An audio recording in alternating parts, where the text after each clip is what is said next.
Livros da Pizza, um podcast de Bruno Henriques e Sérgio Duarte. Um exercício de masoquismo. Olá, bem-vindos a mais um episódio de Livros da Pizza. E hoje o herói deste episódio não sou eu, é o Bruno. Sou eu. Por exclusão de partes terias de ser tu. Sim. Que leste um livro chamado O Céu Existe Mesmo. Um best-seller, eu não sei se é de que ano. 2010. Em 2010 falou-se muito deste livro. Saiu um filme desse livro, passado Exatamente. pouco tempo. Heaven is for real. É a prova definitiva de que os ateus estão errados.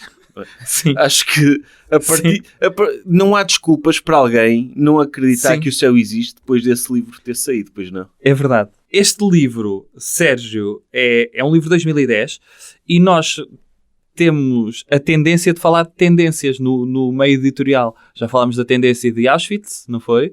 Falámos da tendência de pôr as neiras na capa. Aliás, este podcast é filho, compreende este zeitgeist, mas em 2010 houve uma tendência, nós não apanhámos isso tanto cá, uma tendência de pessoas que foram ao céu e voltaram.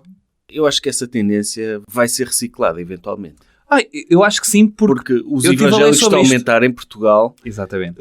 como se viu, aliás, pelos resultados nas eleições, Uhum. e é uma tendência que está a aumentar e é possível que eventualmente surja literatura da área. Este Porque- livro tem essa intenção. Porque este livro não apelaria a um religioso típico português, um católico não tem muito essa mentalidade. Opa, mas vai apanhar aquela malta da espiritualidade light É. e que de repente tem ali pontos de contacto com a religião. E este livro apanhou isso. Este livro saiu em Portugal em 2011. Eu tenho a 24ª edição. Então vendeu para caraças ainda. Então em Portugal, naquela altura, ia com 180 mil exemplares vendidos. Jesus. Na capa do livro diz que isto foi um best-seller número 1 do New York Times. Acho que teve 56 semanas em número 1. À data de hoje tem 12 milhões de exemplares vendidos. E a capa tem um menino de pullover. Que foi o menino que foi ao céu. Ok? Isto é mesmo, olha o que diz aqui. A história real é o subtítulo. A história real do menino que esteve no céu e trouxe lá uma mensagem. O livro é escrito pelo pai dele, Todd Burpo. O menino é o Colton Burpo.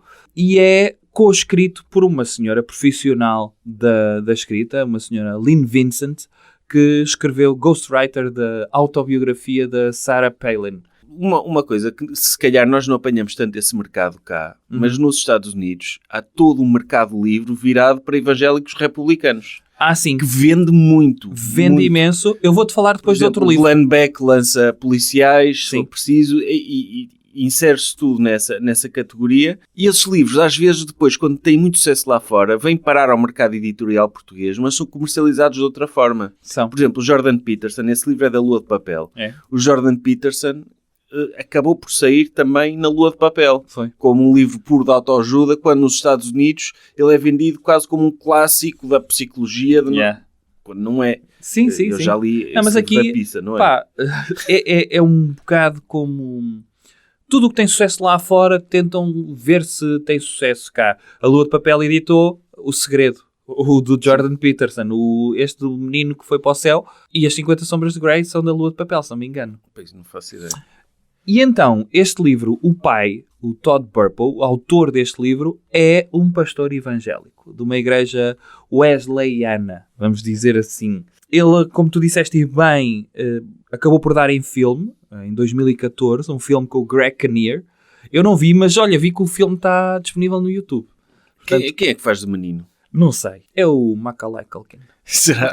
Não sei. O sexto sentido. O menino de sexto... Olha, mas fazia sentido aí. Pois, porque o menino de sexto sentido também tinha contacto com o paranormal. Era. Este foi I ao see céu. dead people. Ele diz, I see living people amongst the dead. É? É um bocadinho isso. Pá, sim. O que é que tu sabes mais sobre este livro? Porque este livro foi um livro muito popular. O que é que tu sabes? Eu vou atirar para o ar. Eu acho que o menino provavelmente teve uma experiência de quase morte. Uhum. E quando estava lá, vai, não vai, chegou, aproximou-se da luz, viu lá qualquer coisa. Entretanto, os médicos da ciência tradicional Sim. conseguiram ressuscitá-lo. Sim.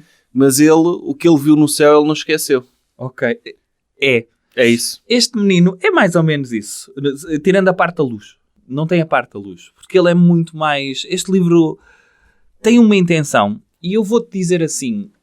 Eu não quero ser anti-religião, mas este livro tem um propósito de aproximação das pessoas à religião.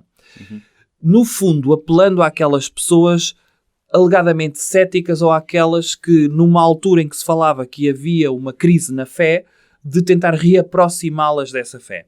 Este livro foi orquestrado pelo meio evangélico americano, como depois foram outros livros. E no final, lembra-me, se eu me esquecer, para te falar de outro livro em específico que saiu nesta altura. Opa, eu também não sou anti-religião. Bem pelo contrário, acho que a religião pode trazer muito bem às pessoas. Eu sou ateu. Mas sou bastante contra fundamentalismo e teleevangelistas e isso é um mundo que me incomoda e repugna um bocado. Imagino que o livro não seja assim tão assumidamente fundamentalista, porque também é a tentativa deles de agregar pessoas que estão na fronteira. Sim. Que é como a IURD, também tem aqueles panfletos, está com problemas, está com isto, está com aquilo, venha ter connosco. Mas no panfleto não dizem nada, ou como no Jeová, as testemunhas de Jeová, o quê? Perdeu a sua alegria de viver? Muita gente perdeu a alegria de viver, porque não houve o podcast Alegria de Viver. Mas muita gente perdeu essa alegria de viver. E então está à procura de soluções. E se eles atiram à partida com aquela coisa, transfusões de sangue não, ou aborto é homicídio, ou aquelas coisas assim, vais gostar tanto as pessoas ficam de pé atrás. A ideia é abrir um bocadinho a porta, entreabrir a porta, as pessoas entram e a partir do momento em que estão lá dentro é que depois vem a merda toda. E vais gostar muito deste livro. Este livro, vou dizer que está bem escrito, tem bom storytelling, consegue-te fazer avançar no livro, mas parece uma TED Talk e parece sobretudo como a Netflix foi buscar a fórmula para fazer um documentário, que é, mostra-te, dá-te assim uns lives do que está a acontecer, tipo, tu disseste o quê? Como assim? Não, ele matou-a. E agora, vamos voltar atrás. Cria suspense. Cria o suspense. E então, o livro começa no prólogo para o livro, numa viagem que os Burpo, e os Burpo são, então, o Todd, pai, a Sonja, escreve-se Sonja, mas lê-se Sónia, que é a mãe, o Colton e a Cassie, que é a irmã mais velha. E então eles estão a fazer uma viagem para ir visitar um sobrinho dos Burpo, e quando estão a passar num cruzamento, que é um cruzamento, eles vivem numa cidade pequenina, no Nebraska, Imperial, e estão a passar ali num cruzamento em que à direita tem o hospital. E o Colton então esteve nesse hospital, o filho, o que foi ao céu, esteve nesse hospital, e o pai, na brincadeira, diz-lhe assim, lembras-te do hospital, Colton? Para um menino de 4 anos. O pai não, desculpa, a mãe pergunta-lhe, lembras-te do hospital, Colton? E ela, sim, mamã, lembro-me. Respondeu ele, foi onde os anjos cantaram para mim. Isto está no prólogo. Sim. Eles ficaram todos, foi onde os anjos cantaram para mim. Oh. Ele era apenas um menino, escreve o pai. Era apenas um menino pequeno que ainda falava com uma inocência encantadora e às vezes embaraçosa, dizendo aquilo que via. Quem tem filhos sabe ao que me refiro. Aquela idade em que uma criança pode apontar para uma grávida e perguntar muito alto. Papá, porquê é que aquela senhora é tão gorda? Opa, pior ao contrário.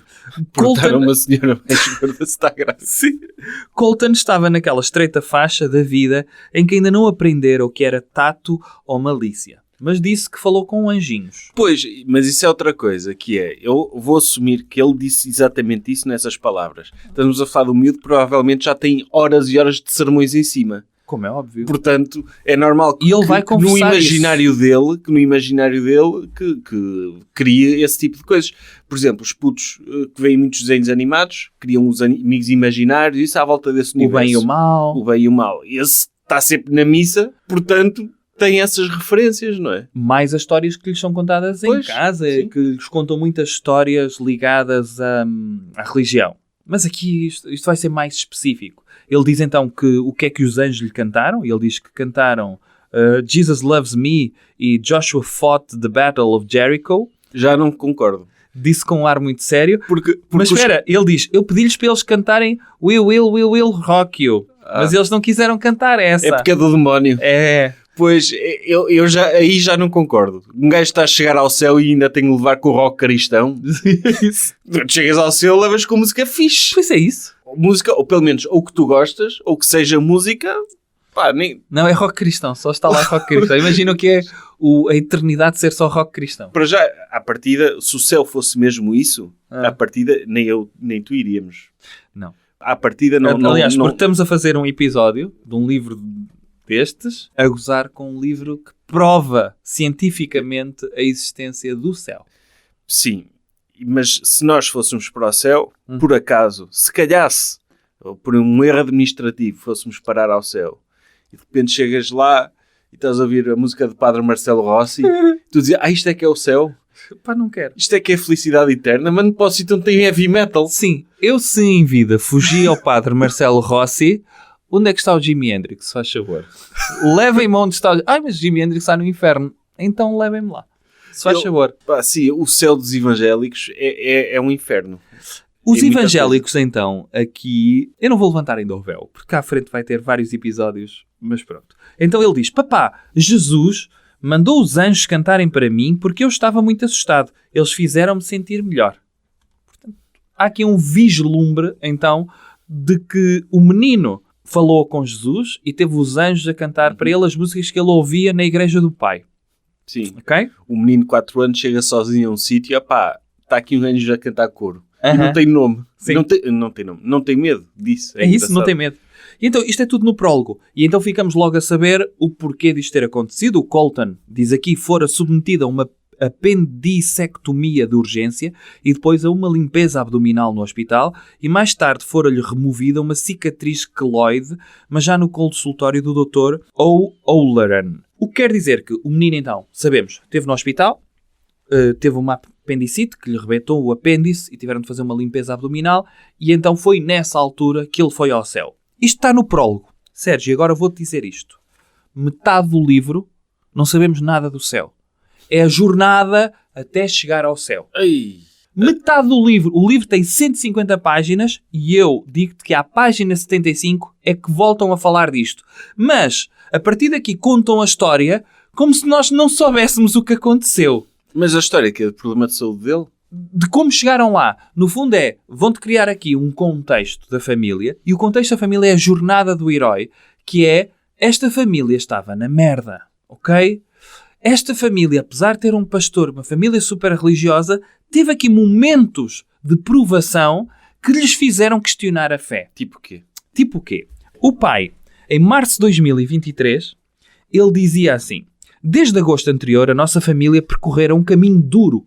7 meses de lesões e doenças seguidas, incluindo uma perna fraturada, 2 operações e uma ameaça de cancro. Todas estas situações combinadas tinham esgotado a nossa conta bancária, ao ponto de eu quase conseguir ouvir sons de vácuo quando os extratos chegavam por correio.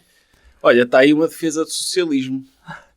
É. Pá, eu acho que partir uma perna e uma ameaça de cancro não deve colocar ninguém numa posição de ter dificuldades financeiras. Ainda bem. Em lado nenhum. Te adiantaste porque eu tenho uma nota à frente quando ele vai falar das suas contas médicas a dizer este livro não faria sentido e provavelmente nunca teria existido se estas pessoas não tivessem passado por dificuldades financeiras por contas médicas. Mas acho piada que a premissa desse livro é igual à premissa de Breaking Bad.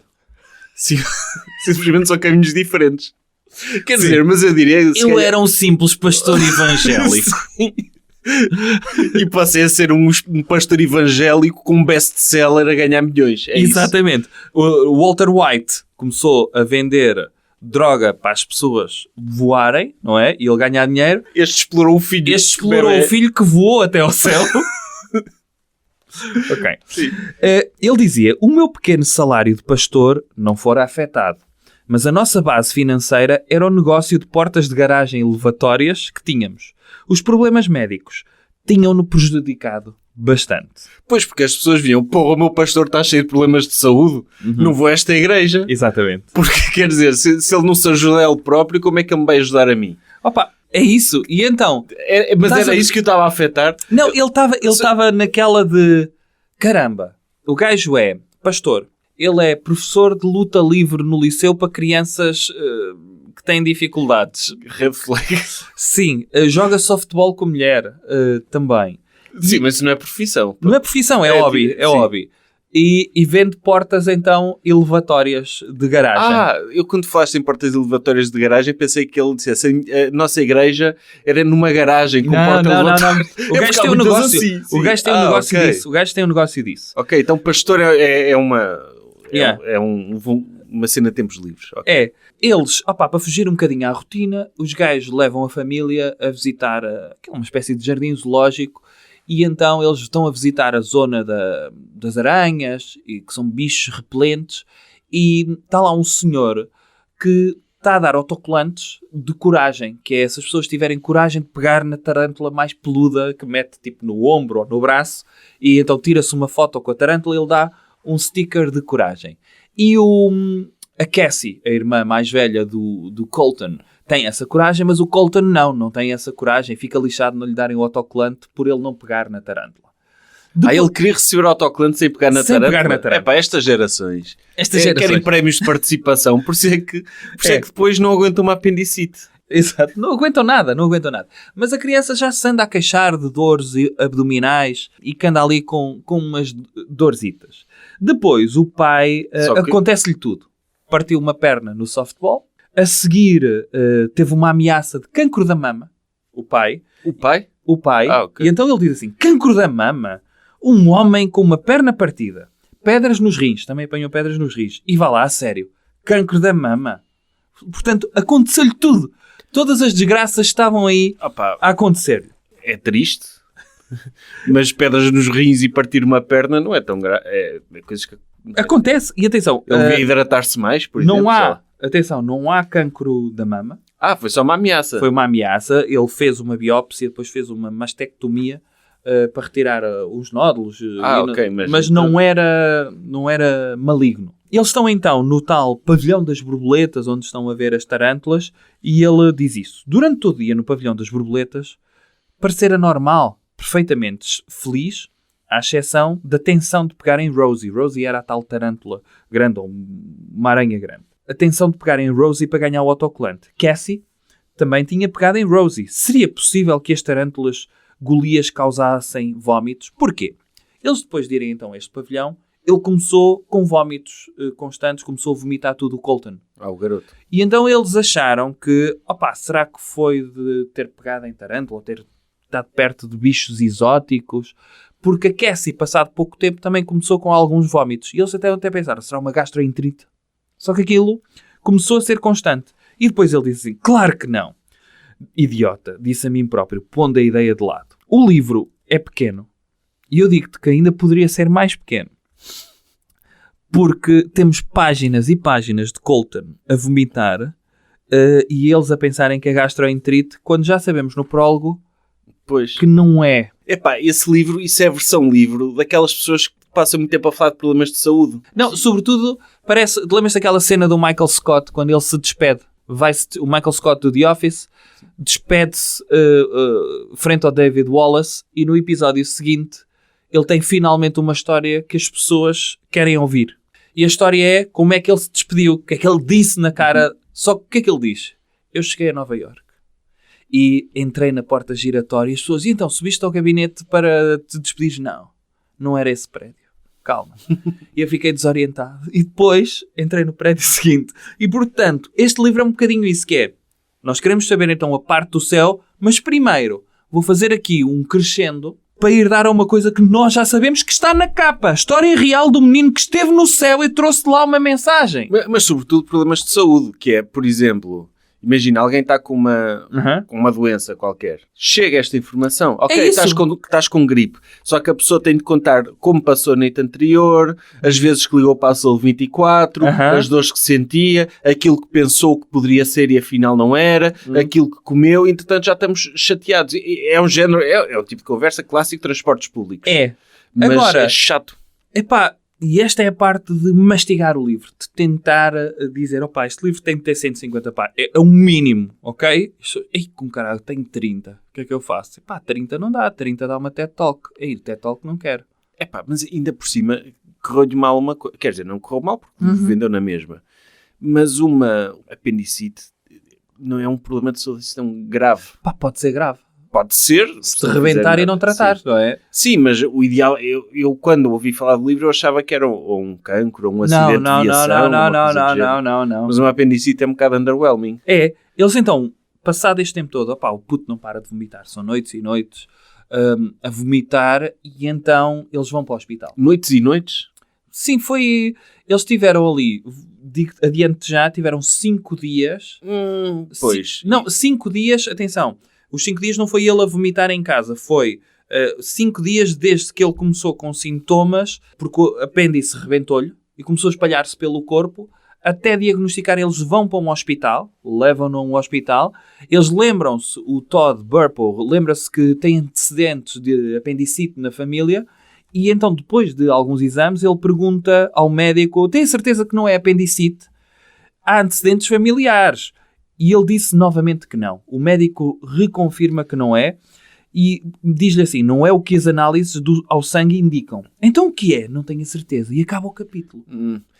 Então isso quer dizer, para já demoraram demasiado tempo para fazer um diagnóstico, à partida seria básico. Mas também não sou de medicina, não sei. Certo.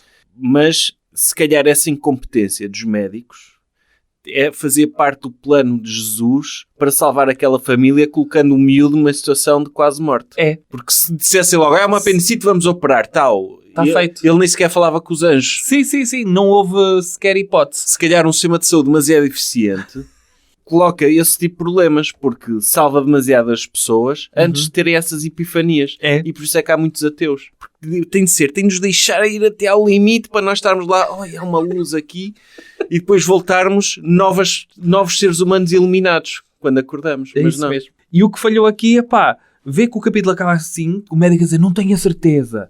Ok? A desgraça, o horror, o pior, o holocausto, palhaços, assassinos, crianças em restaurantes. Ok, o que é que poderia ser? Já sabemos o que é que foi. Sim, já sabemos. Já sabemos desde o prólogo. Mas isso não devia vir no prólogo o problema de saúde? Bastava esconder essa parte. Bastava esconder, bastava dizer o céu existe mesmo e não meter o subtítulo. Não, mas meter o prólogo, olha, eu vi os anjos e não sei o quê, e não especificar qual era o problema de saúde. Sim. E a pessoa já dizia, o que é que será que o puto teve? Sim. Será que ele teve quase a morrer? Será que isso. Sim. Depois o pai vê que mesmo naquele hospital a criança continua a piorar. Ele, como pastor, diz que já viu muitas pessoas na iminência de morrer e que vê que no rosto delas cai sobre elas a sombra da morte. E o filho estava com a sombra da morte. Isso faz parte aqueles gatos que existem em lares de terceira idade, 2 dias antes de uma pessoa de morrer. Isso acontece. Isso acontece, sim. Vão ter com a pessoa que está quase a morrer e passar 2 dias essa pessoa... Para já vês o que é esse gato ir ter contigo? Foda-se. Tu teres a sombra da morte e não saberes. Eu matava o gato. Matavas o gato? Eu matava o gato. E eu, como ousas tu... Pois, se calhar é o gato que mata as pessoas. Eu acho que é o gato. Assim como eram as ratazanas que transportavam pulgas que davam a peste negra, este gato deve transportar a morte. Se calhar uma pessoa anda a dizer, este gato consegue antecipar... Ele não descobre a morte. Não, este gato é o gato assassino. É um causador. Epá, eu acho que é isso. Tínhamos a sombra da morte. E eles aqui dizem assim, o meu filho, que ainda nem tinha 4 anos. Aquela visão, a sombra da morte, atingiu-me como uma bala. Eu acho que a maioria dos pais, se veem um filho a passar mal, passa-lhes isso pela cabeça. Claro. É o maior pânico que um pai pode ter. Não? Como é óbvio. E então começou a achar que o facto também do filho estar naquele hospital, tinham aceitado fazer tudo, o filho não melhorava, eles estavam naquela também, não estamos a fazer nada. Se ele está aqui, fez os exames, fez isto, fez aquilo, não melhora, não descobrem o que é, fizeram análise ao sangue, não tem a tal apendicite, temos de fazer alguma coisa. E este desespero é interessante. Agora, o que é que vem a seguir? O que vem a seguir, tu vais interpretar isto. Eu vou-te ler esta passagem. As manchas disformes pareciam enormes na imagem fantasmagórica do pequeno tronco de Colton, porque me pareciam agora muito maiores, diz a mulher dele. Tens razão, devíamos ter percebido. Mas o médico... Eu sei, não devíamos ter-lhe dado ouvidos. Respondi. Não apontámos dedos, não nos culpámos um ao outro, mas ambos estávamos terrivelmente frustrados connosco. Tínhamos tentado tomar a decisão certa a cada passo do caminho. O médico disse radiografias, nós fizemos radiografias. O médico disse soro, nós fizemos soro. O médico disse análise ao sangue, nós fizemos análise ao sangue. O médico era ele, certo? Não sabia o que estava a fazer, certo? A cada encruzilhada tínhamos tentado tomar a decisão certa, mas tomámos as decisões erradas. E agora Colton estava a pagar por isso. Uma criança indefesa estava a sofrer as consequências dos nossos erros. Mas espera aí, o erro deles foi seguir as recomendações do médico? Qual era a alternativa? Diz-me tu, Sérgio, como é que interpretas esta passagem? Era chamar um daqueles pastores que têm cobras venenosas e punham o pastor a fazer um círculo de orações à volta do miúdo? É esse tipo de coisas? É. Epá, não sei. Oraram o suficiente? Pá, o que é certo é Pecaram. Que ele aqui, o que deixa subjacente é ok, os médicos cumprem uma função, mas não devemos confiar totalmente de uma forma cega em tudo aquilo que eles nos dizem. Sim, é um círculo de orações. E eu acho que isso é um dos lados perversos dessa tipo de religião evangélica hipercapitalista, que é, no catolicismo, na religião tradicional, as pessoas são treinadas para aceitar o livre-arbítrio e para, as coisas acontecem, faz parte de um plano e não sei o quê. Essa hipercapitalista, como eles pagam o dízimo, como eles rezam, como eles não sei o quê, eles acham que existe um mercado espiritual que quanto mais contribuírem para esse mercado, mais retorno vão ter. E quando lhes acontece alguma coisa, dizem, será que eu não rezei o suficiente? Será que eu não paguei o dízimo que devia ter pago? Será que eu não estou a acreditar o suficiente? É isso. Será que é Deus que está-me a castigar? Pronto, é um lado perverso, porque coloca Vais ter tantos lados perversos neste livro, Sérgio. Coloca um peso demasiado forte nas ações individuais das pessoas. Depois de eu ter lido este trecho, vou-te ler outro que vem no seguimento. Ele vai fazer aqui uma comparação com uma história bíblica. E ao longo do livro é isto que vai acontecer. Por exemplo, quando eu te falar de algumas das revelações do Colton, daquilo que ele viu no céu, aqui o Todd Burpo vai confirmar como é que uma criança viu coisas que realmente estão na Bíblia. Ele vai ler textualmente o que está na Bíblia para confirmar aquilo que Colton viu no céu. E uma criança não poderia saber isso, como é óbvio. A não ser que estivesse constantemente a levar essas esfreias. Sim, mas há aqui pormenores que levam as pessoas, ou pelo menos neste caso, a confirmarem isto só pode ser verdade. Isto só pode ser verdade. E então, vê a história que ele conta.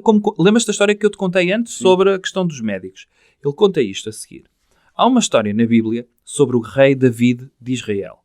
David cometera adultério com Betsabé, a mulher de Urias, um dos soldados de mais confiança de David. Depois, numa tentativa de encobrir o seu pecado, David enviou Urias para a linha da frente, onde sabia que ele seria morto. Mais tarde, o profeta Natã procurou David e disse-lhe basicamente: ouça, Deus sabe o que você fez e estas são as consequências do seu pecado. A criança que você e Betsabé conceberam não sobreviverá. David rasgou as vestes e gritou, rezou e suplicou a Deus. Estava tão desolado que quando o bebê morreu, os criados tiveram medo de lhe ir dizer. Porém, David percebeu. E quando percebeu, levantou-se, lavou-se, comeu e tratou calmamente do funeral. O seu comportamento deixou os criados confusos e estes perguntaram-lhe: espere lá, então não estava fora de si de dor ainda há poucos minutos?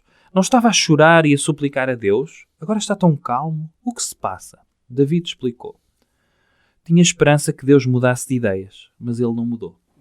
Olhar para a Bíblia assim dessa forma literal. Mas vê a moral desta história. Sim, A moral desta história, qual é que é? Ele tentou manipular Deus. Tentou manipular Deus, mas Deus gostou que Deus fosse coerente. E no fundo... David gostou. David gostou que Deus fosse coerente. No fundo, se Deus não lhe matasse o bebê, ele poderia ficar triste porque Deus demonstrava incoerência. O que quer dizer que, felizmente, matou o bebê que ele concebeu. Ficou contente por um assassinato de um bebê. Como é que um livro com milhares de anos não há de ter essas coisas? O mal é estarmos... Espero que leiam isto nas catequeses. Pois, o mal é estarem pessoas na atualidade a olhar para esse livro como mais do que um livro, como de uma forma literal. Sim. Pois, mas esta literalidade com que eles tentam vender isto... Bíblia, é um livro da pista. Vamos analisar a Bíblia num dos próximos episódios. Não tinha capacidade para isso. Nem eu, porra. Nem para ler sequer. Dizer o seguinte também. nesta altura, Colton está a dar as últimas. E eles estão a pensar, acho que é o fim. E eles aqui contam que em tempos a mulher deles esteve grávida e perderam um bebê. E ele aqui pensou, caramba, já tinham perdido um bebê, eu vou meter entre aspas, porque perderam aos 2 meses, e agora estavam prestes a perder outro. Foi um aborto espontâneo, na altura. Como é óbvio, foi apendicite. Eles foram para outro hospital, que confirmou que era uma apendicite. Eu vou já a 1/3 do livro. É possível que eles dramatizem um bocado e que o miúdo não tenha estado quase a morrer. Mas apendicite é sendo difícil diagnosticar. Não sei. Custa-me, essa parte não parece verosímil. Porque esta parte não te parece verosímil, Sérgio? não, a Tu parte... até aceitas que o menino tenha ido ao céu. Mas a parte da apendicite não diagnosticada a ti é que não te... Não, acho que é uma coisa que eles estão a embelezar Como é óbvio. para passar a mensagem de que o problema de saúde era mais grave do que é realmente. Não, e sobretudo a angústia de... Que ele termina aqui, quando eles descobrem, ele coloca em questão a sua fé e diz, onde estás? Aquela coisa de virar-se para Deus. Faz como o David. Sim. É assim que tratas os teus pastores? Será que vale a pena servir-te? Sim, é crise de fé. Depois da pedra do rim, da mastectomia, é assim que me vais deixar festejar o fim dos meus tempos de provação? Gritei a Deus, vais levar o meu filho! Ele pôr a pedra do rim, o mesmo patamar que o filho morrer, é engraçado. É tudo. Mas isso é que me faz confusão. Eles não... É assim difícil. Poderá ser. Eu que acho que à partida, uma criança com uma dor aguda, a probabilidade de ser apendicite, até eu, que sou de letras, diria apendicite, não é? Não é aquela coisa que se dói do lado direito, doita aí, estás com vómitos, é uma dor constante. Se calhar, deixa-me ir aqui à Wikipédia, apendicite. Pois, e os médicos lá dos Estados Unidos, desse hospital, sequer eram muito incompetentes. Eu vi um segmento do John Oliver há pouco tempo sobre casos de... Medical boards nos Estados Unidos, e é possível que tenha um médico bêbado qualquer aí. Pode acontecer. Sim, ninguém está safo. Pode acontecer. E a primeira vez, então, que Colton demonstra que terá acontecido alguma coisa, ele virou-se, já depois de ter passado esta fase da apendicite, mas ainda não está tudo mal, ok? Ainda calma. Ele diz, papá, sabes que quase morri? Senti um nó na garganta. O precursor das lágrimas. Há pessoas que ficam aflitas quando os seus filhos adolescentes querem falar sobre sexo. Se acham que isso é difícil, experimentem falar com uma criança de 4 anos sobre a morte. Não é fácil. Então, mas que comentário é que farias sobre isso? Não, tu tens sobre sexo ou sobre a morte? Não, sobre sexo é aquela clássica, constrangedor e não sei o quê. Sobre a morte é pior, não é? É pior? Não sei. Com 4 anos... Porque eu lembro... Muitas vezes explicas a crianças de 4 anos a questão do envelhecimento, que as pessoas nascem bebés e quando são muito velhinhas podem acabar por falecer, e douras a pílula, não sei se alguém dá a explicação de acabou tudo. É mais difícil dar a explicação do acabou tudo, depois torna-se uma estrelinha no céu. Ou vai para o céu, sim. Ou vai para o céu. Mas eu não sei quando é que aprendi isso, exatamente quando é que aprendi, mas lembro-me de ter pânicos noturnos a pensar nisso. Na morte, sim. E ainda por cima lembro-me de ouvir uma coisa qualquer sobre o tabaco e a minha mãe fumava. Sim. E era uma coisa que estava constantemente presente. Sim. Mas até a questão do sexo não me traumatizou assim tanto como a questão da morte. Inclusivamente, eu lembro-me em miúdo, perguntar-me o que é que eu queria ser quando fosse grande. Eu dizia que queria ser cientista para inventar uma forma de as pessoas não morrerem. Era essa a minha motivação. É a tua motivação e todos os bilionários do mundo, sabes disso, não sabes? Sim, mas que tem a ver com o facto de eu não ter tido uma educação religiosa e isso perturbar-me mais, porque eu se me dissesse, tu morres a seguir, tens outra cena, eu, está-se bem. Então. Sim, vais para o pé de Jesus. Mas como nunca tive isso, vivia assustado. Sim, eu também tive isso. Também senti isso. Ora, eles sabem que é uma apendicite, no entanto, ele tem uma recaída porque eles não sabem se conseguem retirar toda a explosão de apêndice que está dentro do corpo de Colton. E então, chega ali uma altura que a criança está a gritar, está a sofrer, e temos aqui uma descida longa aos infernos. De ambos os lados do abdômen de Colton saía um tubo de plástico. Na ponta de cada um destes tubos estava aquilo que o médico chamava de uma granada. eram de plástico transparente e pareciam-se de facto um pouco com granadas, mas na realidade eram bombas de compressão manual. Na manhã seguinte, o Dr. O'Halloran ensinou-nos a apertar as granadas para drenar o pus do abdômen de Colton e depois a encher a abertura com gás limpa. E foi durante os dias seguintes, isto para demonstrar que ele meteu a mão na massa, ajudou a drenar pus. Isso também não parece verosímil, mas claro. Enfim, acho que não é aquela coisa de o senhor pai que está aí na sala de espera, faça-se útil. Sim. Faça-se útil, venha aqui ajudar na operação ao apêndice. Sim. Entretanto, quando se pensa que tudo melhorou, não melhorou. O menino podia ter um abscesso dentro do corpo e teve uma contagem muito elevada de glóbulos brancos e não conseguia, sobretudo, dar puns. Esse era um problema. Não conseguia. Ui. E então, foi mais ou menos nesta altura que um grupo de pessoas da nossa igreja decidiu que estava na hora de rezar a sério. Amigos da igreja começaram a fazer telefonemas e pouco depois, cerca de 80 pessoas tinham conduzido até à igreja Wesleyan de Crossroads para uma oração. Agora sim. Assim, mas tem uma frase cómica, que é assim, essa pode muito bem ter sido a única noite em toda a história que um grupo de 80 pessoas se juntou e rezou para que alguém soltasse gases. Ok, a piadola. Tem a piadola. Nessa noite, resultou, porque ele conseguiu ir à casa de banho. Na manhã seguinte, estava a pé no seu quarto a brincar como se este pesadelo não tivesse acontecido. Colton estava completamente normal e igual a si próprio. Em menos de 12 horas, tínhamos passado do desespero total à normalidade total. Ele precisava de se peidar, é isso. E as orações foram dar Sim. esse... Ok. Jesus Cristo, permita que esta criança, filha de Jesus e de Deus, solte um peido. Ele que falasse com o João Pina. Ia para a noite com o João Pina e João Pina ensinava-lhe como dar 2 bujardas, como ele diz. Ora, continuamos ainda no tema difícil, que é, depois do problema médico, o problema contabilístico. Há contas a pagar. Pois, aquela gás, só em gás devem ter gasto quanto? Epá, não sei. $1.000. Pronto, e já sabemos o que é que ele faz, não há dinheiro para pagar contas, etc, etc. Na altura ainda não havia GoFundMe, mas é uma coisa mesmo deprimente a quantidade de GoFundMes que existem nos Estados Unidos, de pessoas com problemas seríssimos de saúde. E tu vês aquilo, a maior parte deles não chega aos objetivos.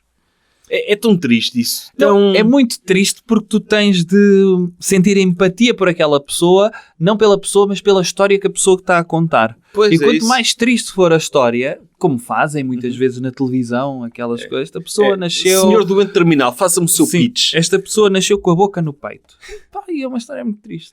Podiam fazer um Shark Tank com pessoas com doenças terminais, irem lá, doenças graves, mas curáveis, irem lá fazer um pitch para provar que mereciam ser curadas. Epá, sim. É tão distópico essa merda. É muito distópico e agora vai ao encontro daquilo que tu estavas a dizer há pouco, que é, se houvesse SNS nos Estados Unidos, provavelmente este livro não existiria.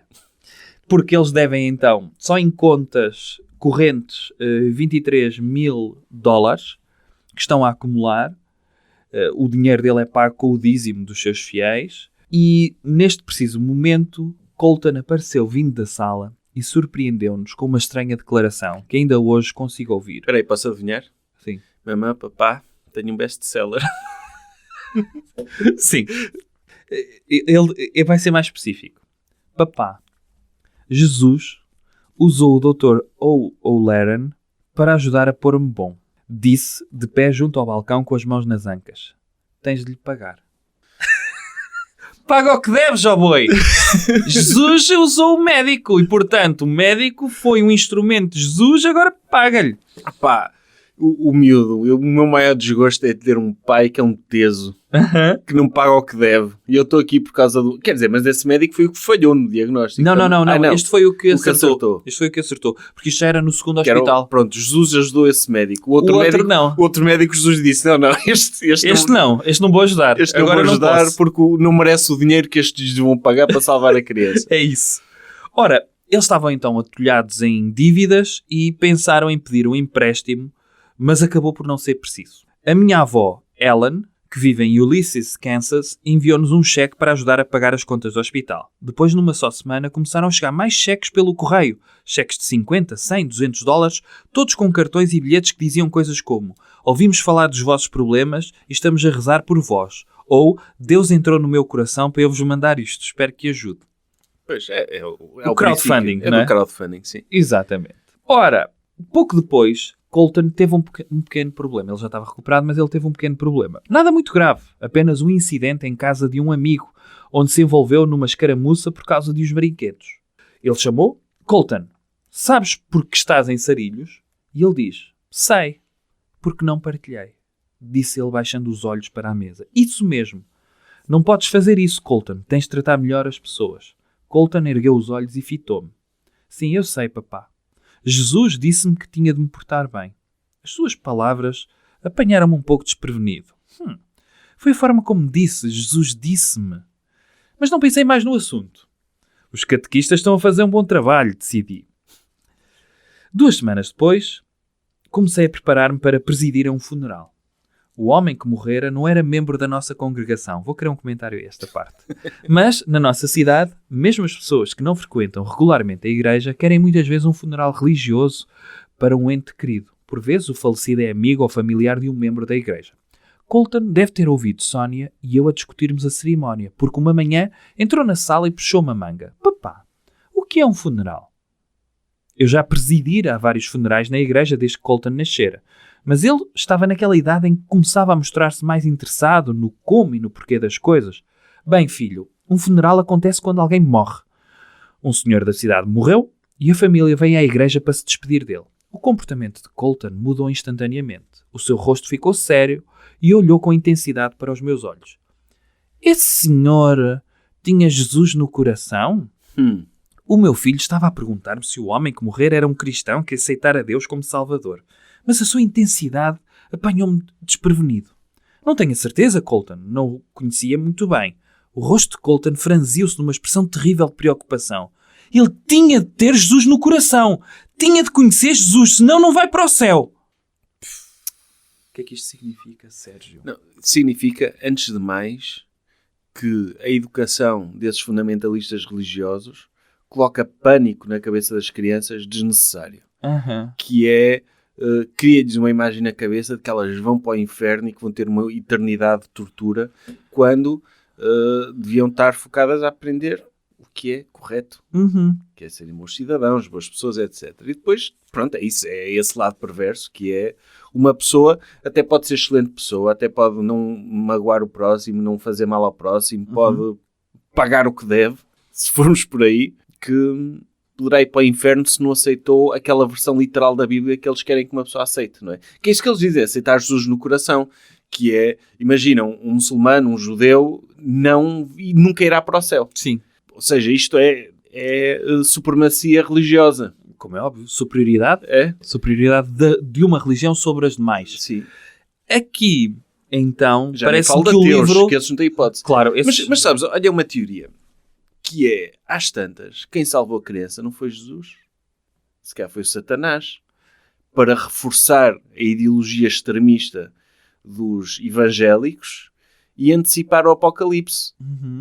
Pode acontecer. Porque muitas destas seitas são seitas com uma visão apocalíptica do mundo. Sim. E que estão à espera de ser salvas e do rapture. Vamos ter apocalipse. Então, pronto, é aquela questão, como é que se diz em português, o rapture, há um termo para isso. Sim, é a cena final. Quando as pessoas são puxadas para o céu, sim, literalmente puxadas para o céu, e os outros ficam na terra no apocalipse a serem comidos por zombies. Sugação final. Sim, é isso. Está na Bíblia. E muitas destas seitas têm esta visão apocalíptica do mundo. Vamos ter apocalipse neste livro, Sérgio Duarte. E genocida, isso é um genocídio. Estamos a falar de uma criança de 4 anos que irá falar de apocalipse mais à frente. E então estamos precisamente a meio do livro, quando temos um capítulo 12, chama-se Testemunho Ocular do Céu. Finalmente! Ele entra. No que tu disseste anteriormente, demonstra qual é que para mim é o duplo propósito deste livro. Primeiro, pagar contas. Sim. Segundo, a ideia de que ou és crente ou estás fodido. Pois, é isso. E portanto, se não tiveres, não há salvação para ti. Então, no 12º capítulo, Eles tiveram então uma conversa 4 meses depois da cirurgia de Colton, na viagem do fim de semana, no tal do prólogo. Aqui sim, voltamos ao prólogo. E foi nesta conversa que Colton disse que tinha saído do seu corpo, que falara com os anjos e que se sentara ao colo de Jesus.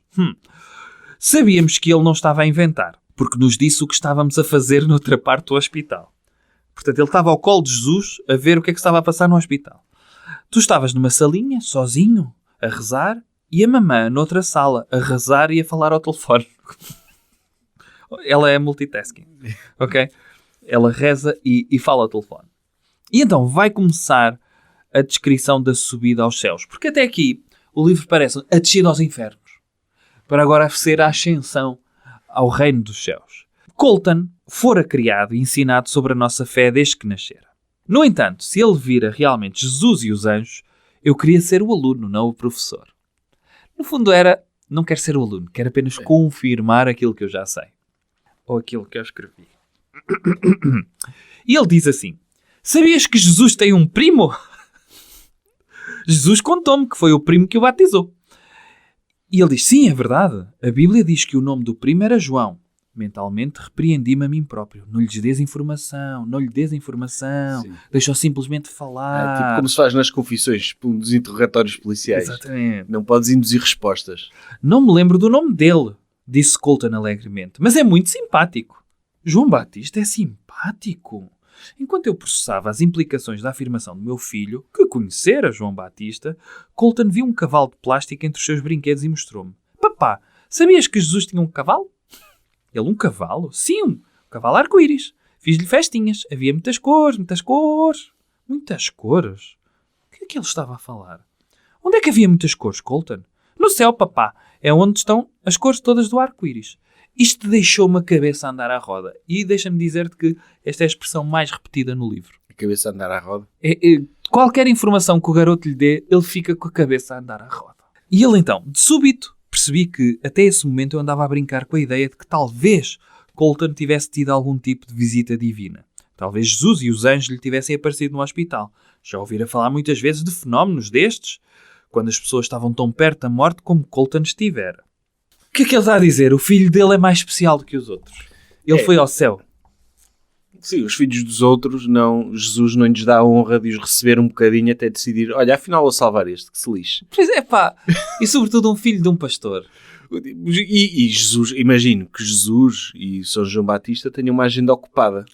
Muito. Será que eles fazem esse tipo de cerimónias a todos os meninos que estão... Não, é só os especiais. Tem uma apendicite. Sim, é só os especiais. É só os especiais mesmo. E então o pai finalmente, a meio do livro, diz: estiveste no céu? E ele: bom, sim, papá. Respondeu ele como se fosse muito óbvio. Colton, posso perguntar-te outra coisa sobre Jesus? Como é que era Jesus? E ele diz: era branco e loiro e olhos azuis. Não. Isto depois vai ser uma saga, que é a única forma que o livro depois tem de ligar uns capítulos aos outros é o pai lhe mostrando imagens, tipo o retrato de robô da polícia. Este é Jesus? E ele: não. Este é Jesus? Não. Este é Jesus? Não.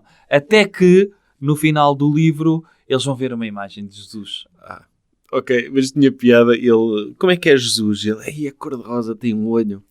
E é tipo uma forma unicelular gigante, por algum motivo. Não, é uma lombriga que tem o nariz. Sabes quando eu te vi a pilinha no banho, pai? O nariz dele parece uma pilinha. Os olhos são 2 berlindes, mas que tem o desenho de uma serpente. E a boca parece um aspirador. Se fosse um puto mais imaginativo. Agora, esse claramente, coitado, sempre a levar com essas merdas. É natural que... E então, ele diz-lhe assim: Jesus tem marcadores. Ele: o quê? Marcadores, papá? Jesus tem marcadores. E tem cabelo castanho e pelos na cara.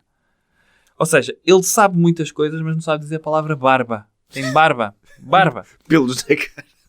E os olhos dele, papá, os olhos dele são tão bonitos. Mas sequer não era barba, sequer era mesmo tipo Chewbacca. Opa, era fixe.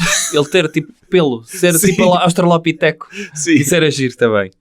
São tão bonitos. E o que é que ele tinha vestido? Eu aqui desconfiei. Com caralho. O que é que ele quer saber? O que é que Jesus tinha realmente vestido? Parece que está por caminhos. Se lhe desse outra intuação, olha, ai sim, Colton, o que é que ele tinha? Colton, o que é que ele tinha? Bem. Descreve tudo muito bem. Não poucos pormenores.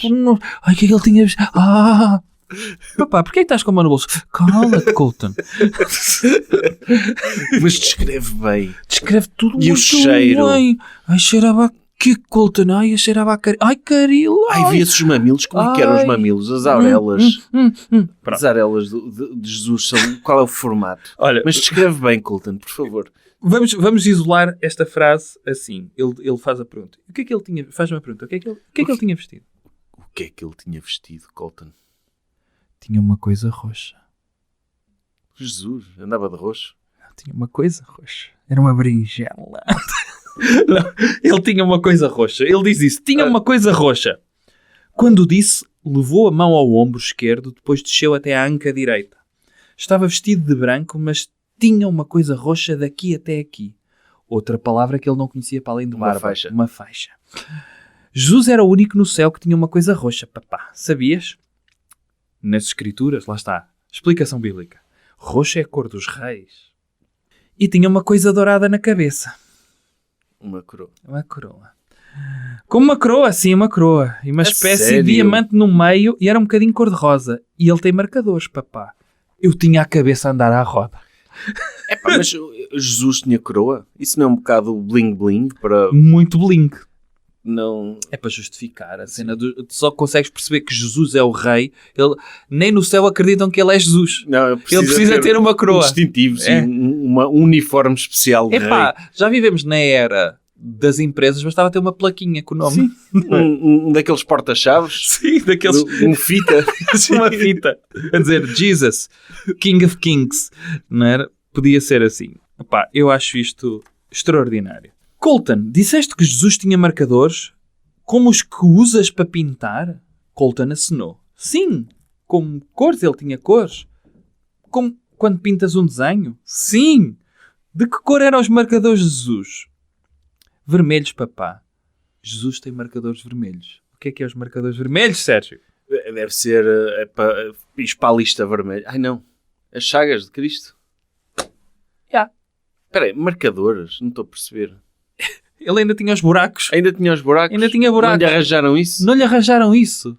Mas porquê Ele que ele tinha chama que- marcadores? É porque ele usa o sangue para pintar? Epá, É? sei lá, meu. Deixa um rastro quando caminha. E ele, neste momento, quase fiquei sufocado com emoção ao perceber o que Colton estava a tentar dizer. Calmamente, com cuidado, perguntei. Colton, onde são os marcadores de Jesus? Tu Mãos, pés. Tu lembras-te da Teresa Guilherme ter um programa que era o programa do Além? Lembro-me. Eu fiquei traumatizado. Que houve um tipo que foi lá uma vez, um italiano, que tinha as chagas de Cristo e que estavam sempre a sangrar. E eu ponho-me a pensar o que é que aquele cromo fará todos os dias para poder ter esta característica que o leva, não sei, a donativos, a seguidores, não sei, mas... Não percebo também. Não percebo essa... Ou melhor, se calhar até percebo pessoas que se dedicam a vida inteira a colecionar borboletas. E é a vida delas. Epá, mas fazer buracos nas mãos e na testa para estar sempre a sangrar... Se calhar, não Porra. sei. Não sei. Eu acho que é uma tara isso. Provavelmente. E é aqui que chegamos a uma altura em que podemos dizer que o Colton Burpo é o grande concorrente de Alexandre Solnado, porque ele falou com Jesus. Mas já não fala. Não, O só Jesus, quando esteve lá. Só quando esteve lá. Ela Ok. tem conversas cá. Cá, sim. Sim, ele não tem direito a chamadas de longa distância, mas ela tem. Ela tinha roaming para Jesus, para o céu. Sim. O Colton teve de ter uma apendicite para poder ir lá falar com ele e sentar-se ao colo. Sim, Mas ela nunca se sentou ao colo. E ao Colton, eu não sei se tu sabes como é que Jesus tratava a Alexandre Solnado? Não. Cabrita. Cabrita. Oh, minha cabrita. Já te disse isso. E era uma cena muito sensualoide. De forma, ele trata por minha cabritinha, minha cabrita. Pá, que se calhar foi aí que depois o Kim Barreiros foi se buscar... inspirou, sim. É. Cabrita é um bocado estranho. Ela deve explicar isso. Não é? É pá, talvez. Eu deve lembro-me de ser ler do partes... rebanho, deve ter a ver com o rebanho. Sim, que- deve. ok. Eu lembro-me de ler partes de livros dela quando saiu, que é Este Jesus Cristo que vos fala, ou Sim. Este Jesus que vos fala, tinha vários volumes, não era? Se calhar podemos revelar aqui. Nem eu nem tu somos religiosos. Mas estávamos os dois numa livraria e vimos um livro da Alexandra Solnado. E dissemos, olha, dá aqui um livro potencial para o podcast. E o livro até estava barato. E nós íamos comprar, mas abrimos o livro e tinha lá deu uma uma fotografia foto. de um gajo. Pois tinha. E eu, isto é mau augúrio, eu não quero uma fotografia assim meio creepy de um gajo numa sala. Pois foi. Uma cena pessoal. E dizer, era uma livraria de segunda mão, portanto, aquele livro já pertence a alguém. Ficaste naquela de... Pá, não quero ter uma fotografia de um desconhecido num livro. Sabes, podias ter rasgado a fotografia, ter metido fora, não é? Ficado com o livro. Pá, não queria esse peso na minha vida. Ok. É o que é. Ou seja... Não, mas tu concordaste comigo. Eu concordei, aquilo era muito assustador. É muito assustador. Ora, as conversas vão continuar. E é aqui que Todd finalmente começa a acreditar. O livro vai quase no último terço e Todd finalmente começa a acreditar que o filho esteve no céu. Do que estás a ler, ele não foi minimamente cético nunca.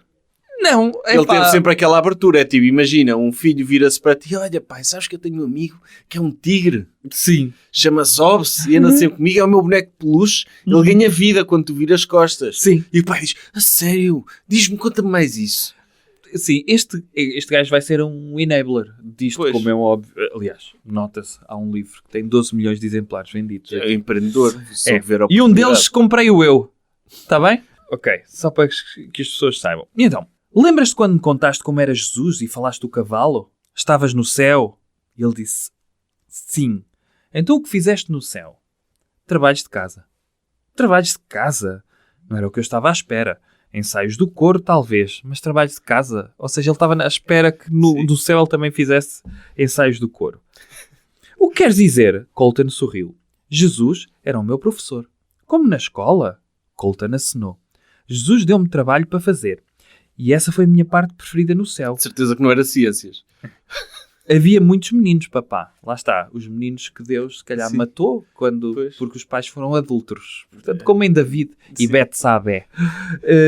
Esta afirmação foi o início de um período que eu desejo agora que tivéssemos escrito. Durante esta conversa e no ano que se seguiu, Colton dir-me-ia o nome de muitas das crianças que disse que estavam no céu com ele. No entanto, agora já não se lembra dos seus nomes. E Sónia e eu também não. Pois, tive a aprender religião e moral no céu. Pois, como é que é a escola? É cidadania. É cidadania. É cidadania. E em que ele diz, os homossexuais não são pessoas. Mas eles já não precisam de estudar. Claro que não. Quer dizer, eu não sei como é que funciona, mas então o miúdo cresce, vai para o céu, faz a escola toda, a universidade, doutoramento, e depois como é que é o mercado de trabalho lá? Não sei. Está lá no céu, tem de emigrar como... Não. Jesus estava sozinho e tem... Olha, vocês já ouviram aquela história? Já ouvimos esta história, tipo, há 2000 anos estamos a ouvir esta... Pessoal da eternidade. Ok, então vou-vos contar uma história nova, que é... E lembra-se aquela vez que eu fiz o sermão da... Sim, já Jesus. Pá, malta, já ouvi. Chega. Tipo, não há gente nova, não há pessoas novas. O Shakespeare está aí? Não, está no inferno. Que ele matou 2 crianças por se apaixonarem uma pela outra. Fuck. E agora? Olha, imagina que o céu existe, que esse livro está certo. E quando tu morreres, chegas lá, fizeste tudo bem, aceitaste Jesus no coração, mesmo no finalzinho, mas aceitaste, até lembraste deste livro. Chegas lá acima, olha, e dizem, estás no céu, é o paraíso, podes ocupar o teu tempo como quiseres. Tu ias para a escola? Não ias estudar? Não. Lias livros, se calhar. Lias. Será que há bibliotecas no céu? Pois, se calhar não há. Será que há livrarias no céu? Por exemplo, posso levar os meus livros para o céu, mas para a eternidade toda não dá. Tinha de reler. Tinhas de reler alguns. Será que... Tinha de reler todos. Se calhar há livros novos de escritores... Vou deixar o Ulisses para ler no céu. Pois, mas se calhar há livros... O James Joyce continua a escrever lá livros. Olha... Se calhar há livros que não saíram cá que só há lá. Olha... O Saramago não está no céu, pois não? Tá, pois, esse não está, é comunista. Mas, por exemplo, o Gustavo Santos vai continuar a escrever livros lá. Sobre amor próprio. Sobre amor próprio. Eu acho que era capaz de, no céu, tipo, o Gustavo Santos passar, olha, já leste o meu livro novo. Gustavo, vai para o caralho. Olha, não tenho um monte de alentejano aqui para tu ires. Vai, Andorra. Não é que é o Alentejo no céu?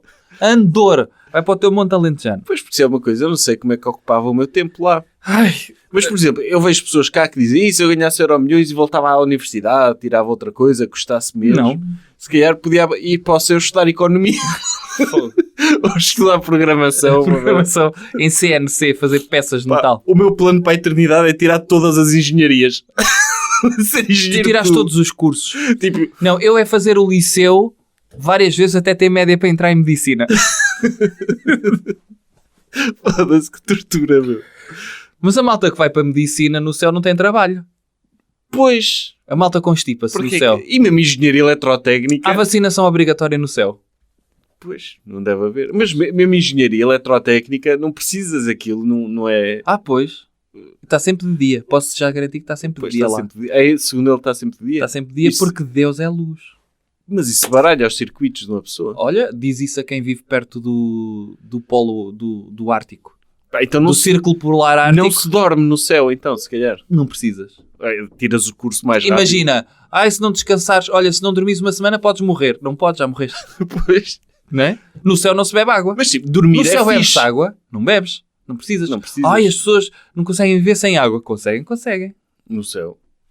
Mas imagina que tu, por exemplo, se o céu for fazer coisas fixe que tu gostas, uma pessoa que gosta muito de beber refrigerantes e não bebia tanto na terra por causa da saúde e diabetes, chega lá e bebe a Coca-Cola, quiser. Imagina o que é, tu podes alimentar-te fast food com prazer todos os dias e zero consequências. Mas nem precisas de comer lá. Portanto, se calhar também não tens apetite.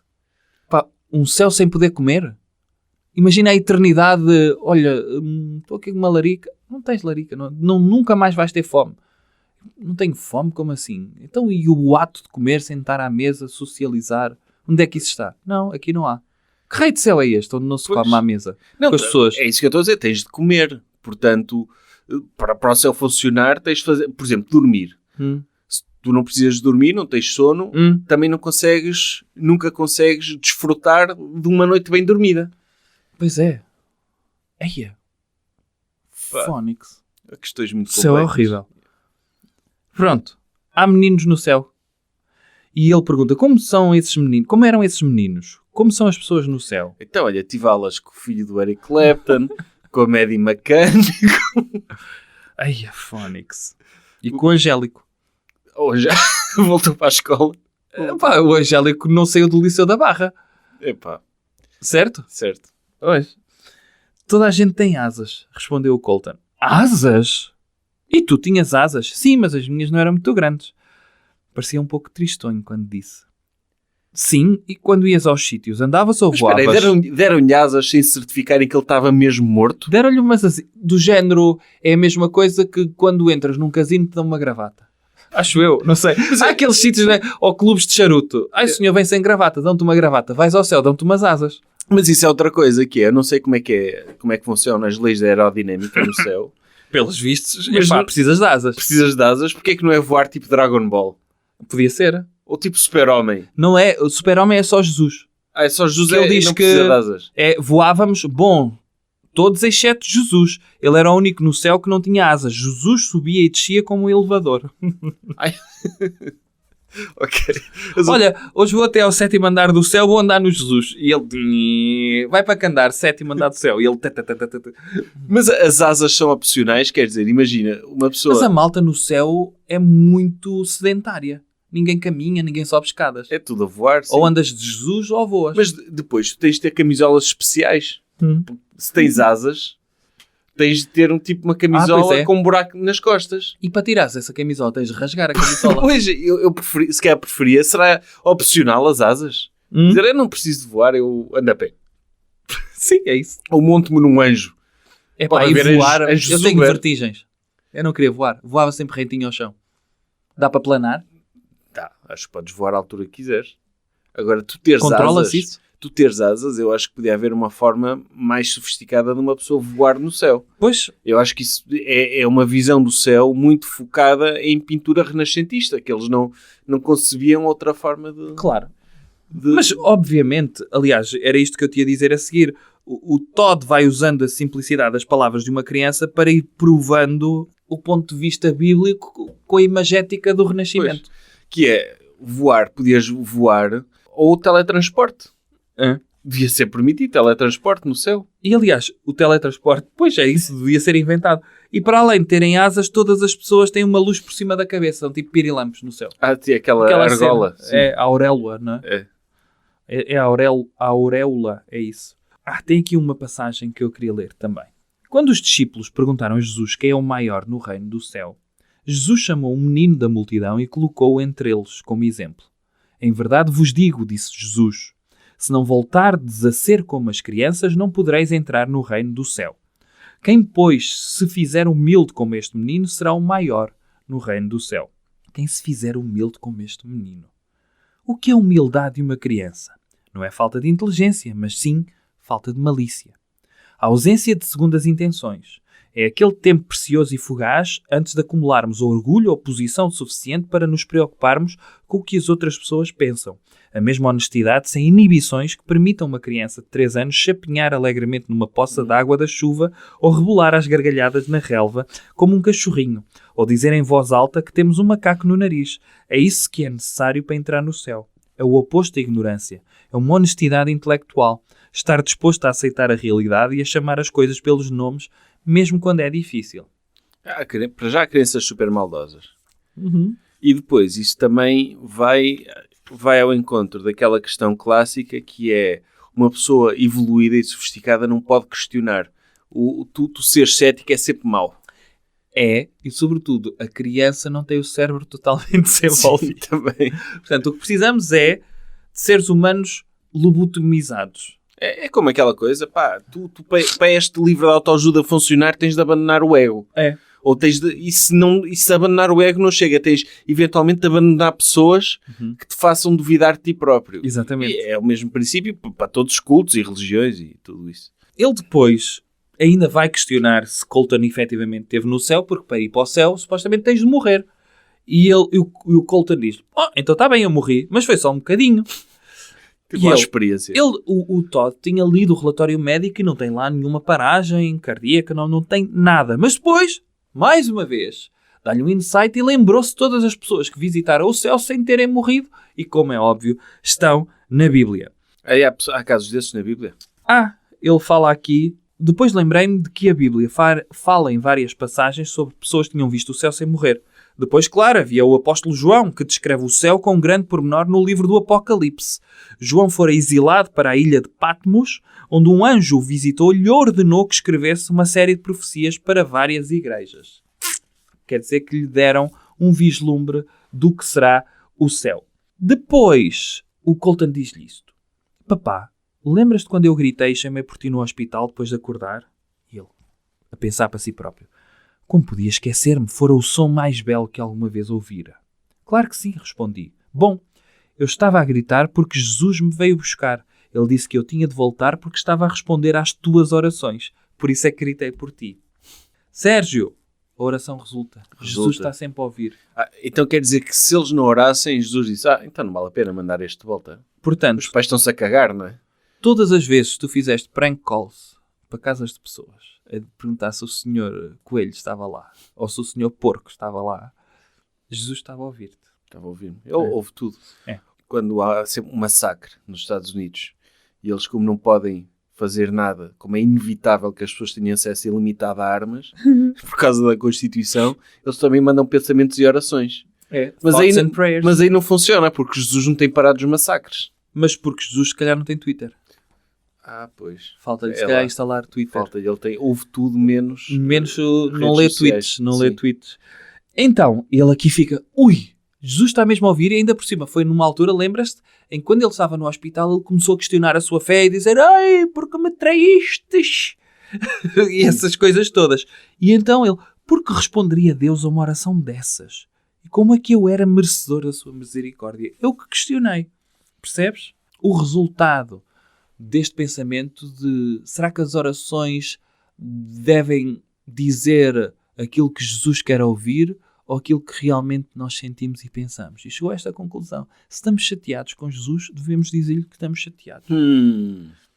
Não sei se concordo. Ele diz, mais vale dizermos a Deus aquilo que pensamos. Mas o pior é que Deus já sabe, porque Deus está nos nossos pensamentos. Não só isso, como a Bíblia está cheia de casos em que Deus põe à prova as pessoas e trata-as mal para caraças para testar a lealdade delas. Então, se ele tem esta visão literal da Bíblia, isso é um bocado incompatível com a história do Jó ou a história do... Mas o Jó é aquela cena das chagas, não é? Sim. Do gajo coberto de feridas. Sim. Deus decide torturar uma pessoa só para testar a sua fé e a ver se ele o renega ou não. Sim. E depois de o torturar, dele ficar com aquelas chagas todas abertas, parecia um queimado vivo, Deus disse, tu curtes-me. Fixe. Obrigado, Job. Ou aquela que ele mandou aquele profeta matar o filho, o Abraão. Sim. Disse, tens de matar, tens de sacrificar. Sim. E ele já ia fazer. Sim. Depois disse, Caim e Abel, não é? Não é Caim e Abel, é o Abraão e o Ismael. Não é Ismael. Não, os filhos de Abraão. Sim. Abraão diz que... Então é do livro do Caim, carago? Não, isso é muito para trás. Caramba. Vê lá. Quem é que Deus manda matar? E ele mete-o em cima da pedra. Sim, é Abraão manda matar o Isaac. É isso. Manda matar Isaac. É. E Deus diz... Que era à última da hora. Que é o filho amado, que era o esperado filho de Abraão. E à última da hora... E Deus decide, eu curto muito o meu filho, mas Deus está acima. E à última hora diz, deixa estar, não é preciso. Era só para ver. Era só para ver. Estava só a ver. Estou só a ver se tu ainda gostas de mim ou não. Abraão. E em nenhuma altura o Abraão disse, não. Oh Deus. Oh Deus, está... Para quê? Mas o que é que tu ganhas com isso? Espera, mas está tudo bem? A sério, fala, está tudo bem contigo? Porquê é que me estás a mandar matar um filho? Não somos todos filhos de Deus? Estás a mandar matar um dos teus filhos? Isso era Deus do Antigo Testamento. Pois, era tipo mesmo bruto. Mas ele, não, caga nisso, não vou matar. E se matar, e se não matar, o que é que tu me fazes? Matas-me a mim? Olha, prefiro. Sim, prefiro, não vou matar um filho. Mas estás maluco? O quê? Vou ficar eu com as mãos sujas de sangue? Sujaste tu? Pois, mas segundo o autor deste livro, era o que ele deveria ter dito, não é? Claro, mas aqui o que ele está a dizer é que nunca devemos trair a Deus. E trair a Deus é dizer coisas que estão em contradição com o nosso pensamento. Okay. Eu estou irritado, não estou a dizer, estou muito feliz de estar aqui. Uhum. E portanto, se ele estava irritado na altura e questionou a fé, deve dizer que nem em todos os momentos da vida nós não temos sempre o mesmo nível de fé, como a motivação. Não estamos sempre motivados. Às vezes temos altos e baixos de motivação, às vezes podemos ter altos e baixos de fé. O que é certo é que devemos saber que, mesmo quando não temos motivação, temos de continuar a fazer as coisas. Mesmo quando não temos fé, temos de continuar a acreditar em Deus. Parecia um pastor, caraca. Sim. E então ele diz, mais importante do que super tudo... fácil ser um pastor. É super fácil. Claro que sim. Não é dizer tudo o que tu pensas porque estás a ser verdadeiro contigo. Sim. E quando estás a ser verdadeiro contigo, não estás a mentir a Deus. E estes teleevangelistas, o conteúdo é espremido, aquilo não é nada, mas eles falam numa emoção e conseguem justificar porque é que têm direito a um jato privado enquanto os filhos para espalhar a palavra de Cristo. Tem de ser. Eu adoro quando eles entram nesses discursos. Aqui este lado é o lado mais perverso, que é mais importante do que tudo. Eu aprendi que sou ouvido. Todos somos. Eu era cristão desde criança e fui pastor durante metade da minha vida. Portanto, já acreditava nisso antes. Mas agora sabia-o. Como? Enquanto as enfermeiras levavam o meu filho aos gritos de papá, não deixes que me levem. Enquanto eu me enfurecia com Deus porque não podia estar com o meu filho, abraçá-lo e consolá-lo, o Filho de Deus tinha o meu filho no seu colo. Está aqui a prova. Porra, ok, isso é uma história bonita e não sei o quê, para quem acredita tudo bem. Mas ele há de ter a treta dele para justificar isso. Porque é que há tantas crianças a morrer de cancro? Não, isso não interessa. Não interessa. Isso não interessa, sério. Sim. Essa é uma parte que não interessa neste livro. O que interessa é a história de Colton, que teve uma apendicite e foi ao céu. Pois, mas... Agora queres outra prova? Vamos a outra prova. E aqui vai ao encontro também daquilo que disseste no início do episódio, que quem podia fazer este filme era o menino do Sexto Sentido. Porque ele viu dead people. Ele viu gente morta. Quem é que ele viu? O Pop. Quem é o Pop? O avô. O pai da minha mãe. Morreu quando eu era um pouco mais velho do que tu, Colton. Colton sorriu. Ele é muito simpático. Quase enfiei a carrinha no milharal. É muito bizarro quando o nosso filho usa o tempo presente para se referir a alguém que morreu 25 antes de ele ter sequer nascido. Mas tentei manter a calma. Então viste o Pop? Perguntei. Sim, estive com ele no céu. Gostavas muito dele, não era, papá? Gostava mesmo. Tinha a cabeça a andar à roda. E espetando no milharal. É muito bom. Ia-me espetando no milharal. Sim, o Nebraska tem muito milho. Por isso. E depois, vamos lá à questão de ter Jesus no coração. O Pop morreu num acidente de viação, num acidente de carro, e quase não ia para o céu. Mas, ele diz... Espera aí, Como é que ele sabe que ele quase não ia para o céu? É agora que vamos ver o porquê. Lembro-me de ver a minha mãe, e está o Todd a dizer, lembro-me de ver a minha mãe angustiada no funeral, mas o seu sofrimento não acabou aí. Enquanto eu crescia, apanhava-a de vez em quando a rezar com as lágrimas a deslizarem-lhe pelas faces. Quando lhe perguntei o que se passava, ela disse-me: estou preocupada, porque não sei se o Pop foi para o céu. Só muito mais tarde, em 2006, é que ficámos a saber, através da minha tia Connie, de uma missa especial a que Pop tinha assistido apenas 2 dias antes de morrer. Uma missa que talvez tivesse as respostas quanto ao destino eterno do meu avô. Foi a 13 de julho de 1975, em Johnson, Kansas. A minha mãe e a minha tia, Connie, tinham um tio chamado Hubert Caldwell. Eu gostava do tio Hubert. Não só era um simples pregador de província, como adorava falar e era o tipo de pessoa com quem era fácil conversar.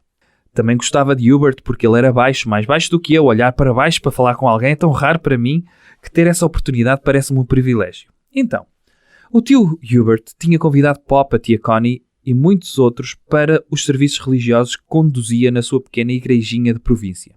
Detrás do seu púlpito na Igreja de Deus da Fé Apostólica, Hubert encerrou a sua mensagem perguntando se alguém queria entregar a sua vida a Cristo. O tio Hubert viu Pop levantar a mão. No entanto, por algum motivo, a minha mãe nunca soube desta história e passou os 28 anos seguintes preocupada com o assunto. Ou seja, o gajo morreu e podia não ter entregado. Pois, foi por sorte. Por sorte. Levantou a mão naquela altura, senão estava no inferno, independentemente Sérgio, dos queres ir para o atos céu? dele. Queres ir para o céu? Entra na congregação mais próxima e entrega o teu corpo a Cristo. Ok? Entrego já. Depois espeta-te contra uma parede que sabes que vais para o céu. E posso cometer todo tipo de atrocidades antes disso. Desde que entregue o corpo ao Cristo antes ou depois. Mas pronto, ficar aqui entregue. Acho que em podcast também dá. O quê? Dá? Aqui- Entrega lá. Pá, entregue. Entregas o É teu dele. corpo a Cristo? É dele. É dele? Sim. Está feito. Ele que faça o que quiser disto. Opa, o meu era para a Universidade de Coimbra, mas já não quero. O meu corpo é para Cristo. É para ele. É. Não Aliás, quero cá dissecações do meu cadáver. não, nem é o cadáver, é agora mesmo. Ele que usa. Agora, Sim, ele é te vinha dele. buscar. Pá, eu tenho de acabar isto. Sim, ok. Depois deste episódio, pelo menos. Ok?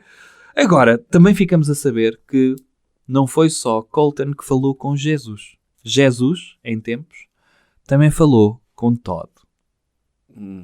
A minha mãe, ele veio visitar, a mãe do Todd veio visitá-lo. Depois a minha mãe fez uma pergunta estranha a Colton. Jesus disse alguma coisa sobre o facto de o teu pai ser pastor? Oh sim, Jesus disse que foi ter com o papá e lhe disse que ele fosse pastor e que o papá disse que sim e Jesus ficou muito contente. Quase caí da cadeira. Era verdade e recordava-me nitidamente da noite em que acontecera. Eu tinha 13 anos e estava num acampamento de verão para jovens da Universidade John Brown em Siloam Spring, Arkansas. Numa das reuniões, o reverendo Orville Butcher, grande nome, transmitiu-nos a mensagem de que Deus chama as pessoas para o sacerdócio e as usa para fazerem o seu trabalho em todo o mundo. Lembro-me de que a multidão de jovens desapareceu e a voz do reverendo se afastou para som de fundo. Senti uma pressão no coração, quase um murmúrio. És tu, Todd. É isso que quero que tu faças. Jesus apareceu e fez com que Todd Burpo se tornasse pastor evangélico. E Jesus só aparece ao pé dos pastores evangélicos. Por exemplo, quando um padre decide ser padre, não é Jesus que está a fazer, é o Satanás. Agora, vamos a uma parte perversa, mais uma do livro. Mais uma, anda lá. Lembras-te que a família Burpo tem a Cassie e tem o Colton, 2 filhos. Mas lembras-te também que eles tiveram um infortúnio. Recordas-te desse infortúnio? O aborto espontâneo. Ah, sim. Aí está lá o feto. Colton foi um milagre na família, porque veio um ano depois desse infortúnio. E deram-lhe o nome, de certeza, não? E Colton tem uma irmã mais velha, um ano mais velho, e ela está no céu. Mas como se ela não aceitou o Jesus no coração dela? Pá, Jesus aceita todas as crianças. Desde antes de nascer, pois. Mamã, diz ele.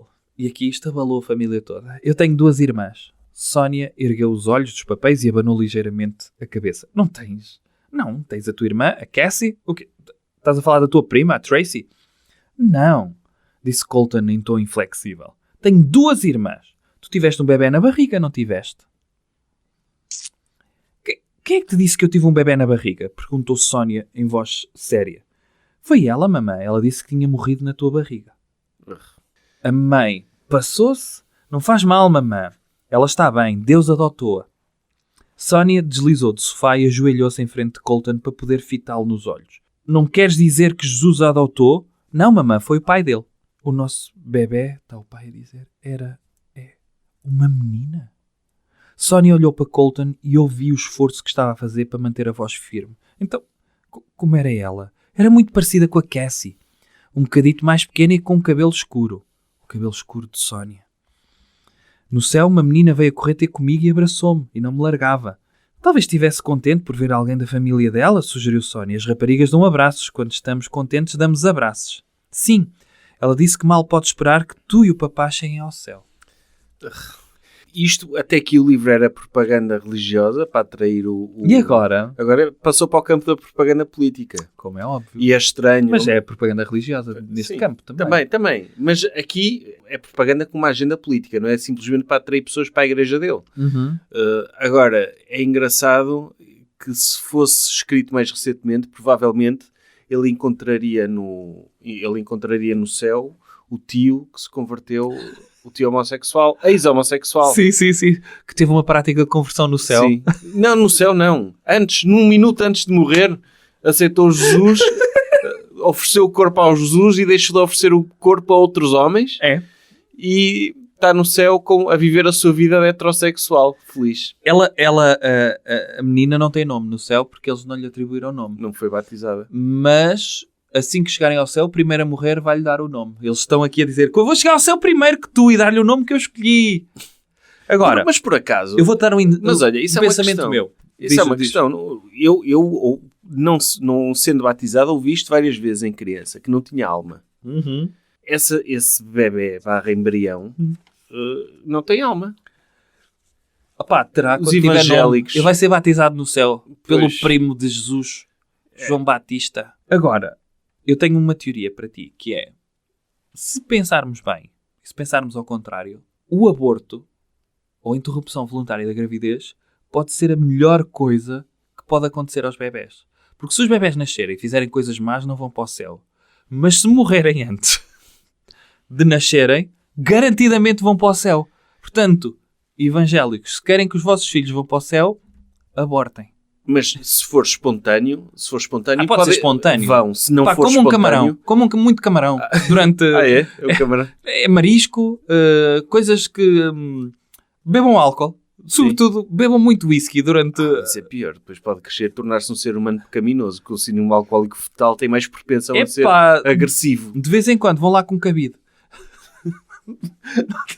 É a garantia que o bebê vai entrar no céu. Aqui também... Ficamos a saber que Colton sentou-se, ele foi à zona do trono, estava lá Deus, à direita Jesus, à esquerda o anjo Gabriel, e ele pegou numa cadeirinha para sentar lá à frente, uma cadeirinha de bebê. E tem um capítulo, o capítulo 19, chama-se Jesus gosta mesmo das crianças. Oi. Oh, diabo! E não sei o que é que isto quererá dizer. Se Jesus tem essa disponibilidade toda para receber toda a gente que morre e vai para o céu, das duas uma, o Jesus desdobra-se e tem uma existência em que tem vários clones omnipotentes, em que consegue estar em vários sítios ao mesmo tempo, ou então tem uma agenda, ou então o Colton era mesmo especial e mereceu essa atenção. Eu acho que ele é mesmo especial. É filho de um pastor. Ele diz então que viu os portões do céu. Eram feitos de ouro e tinham pérolas. Mais bling. Sim. Ou seja, o Vaticano tem razão e ostentaram. Jesus tem o mesmo sentido de estilo de Donald Trump. Não é por acaso que os evangélicos o apoiam. É dourado. É tudo dourados. É tudo em dourados. Ele depois, neste capítulo, vai repetir imenso que Jesus ama crianças. Jesus adora crianças. Colton estava na sala de brinquedos, ao fundo do corredor. Hey, Colton, chamei. Anda cá fora ver isto. Ele saiu da sala e juntou-se a nós no degrau. Olha para aquele arco-íris, Colton, disse Sónia. Decididamente, devia mesmo haver um pote de ouro no fim dele. É que era muito bonito. Colton semicerrou os olhos observando as cores derramadas no céu. E disse assim, fixe. Disse com um sorriso indiferente. Rezei por isto ontem. Ok? Foi ao céu e veio de lá com a puta da mania. Já viste? Sim. Rei do garoto. Achar que era o Harry Potter, sim. É. Colton Burple já não via um arco-íris há algum tempo, por isso pedira ao Pai Celestial que lhe mandasse um. Fé como a de uma criança. Talvez, pensámos Sónia e eu, tivéssemos muito a aprender com o nosso filho. O arco-íris na altura ainda não era gay, não é? Se fosse hoje, Agora estava lixado. se fosse hoje, se calhar, um arco-íris, não. É mais Sim. racismo cultural. Ora, Colton agora vai ensinar ao pai que é mais fixe estar morto do que vivo. Porque ele tem aqui um episódio em que ele vai atravessar a estrada sem olhar e o pai diz, nesse momento reparei num montinho de pelo no meio da estrada. Tipo western.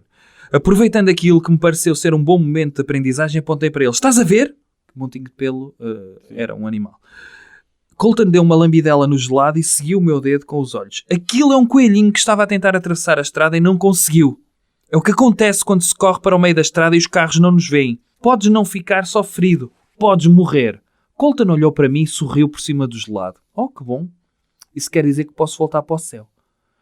Baixei a cabeça e abanei-a, exasperado. Como se há de assustar uma criança destemida que não tem medo da morte. Por fim, apoiei-me no joelho e olhei para o meu menino. Não estás a perceber? Disse-lhe, desta vez, eu vou para o céu primeiro. Sou o pai e tu és o filho. Os pais vão primeiro. Será que este livro levou alguém a suicidar-se? Pois, isso não tem lógica, mas é uma coisa que eu já pensei, que é...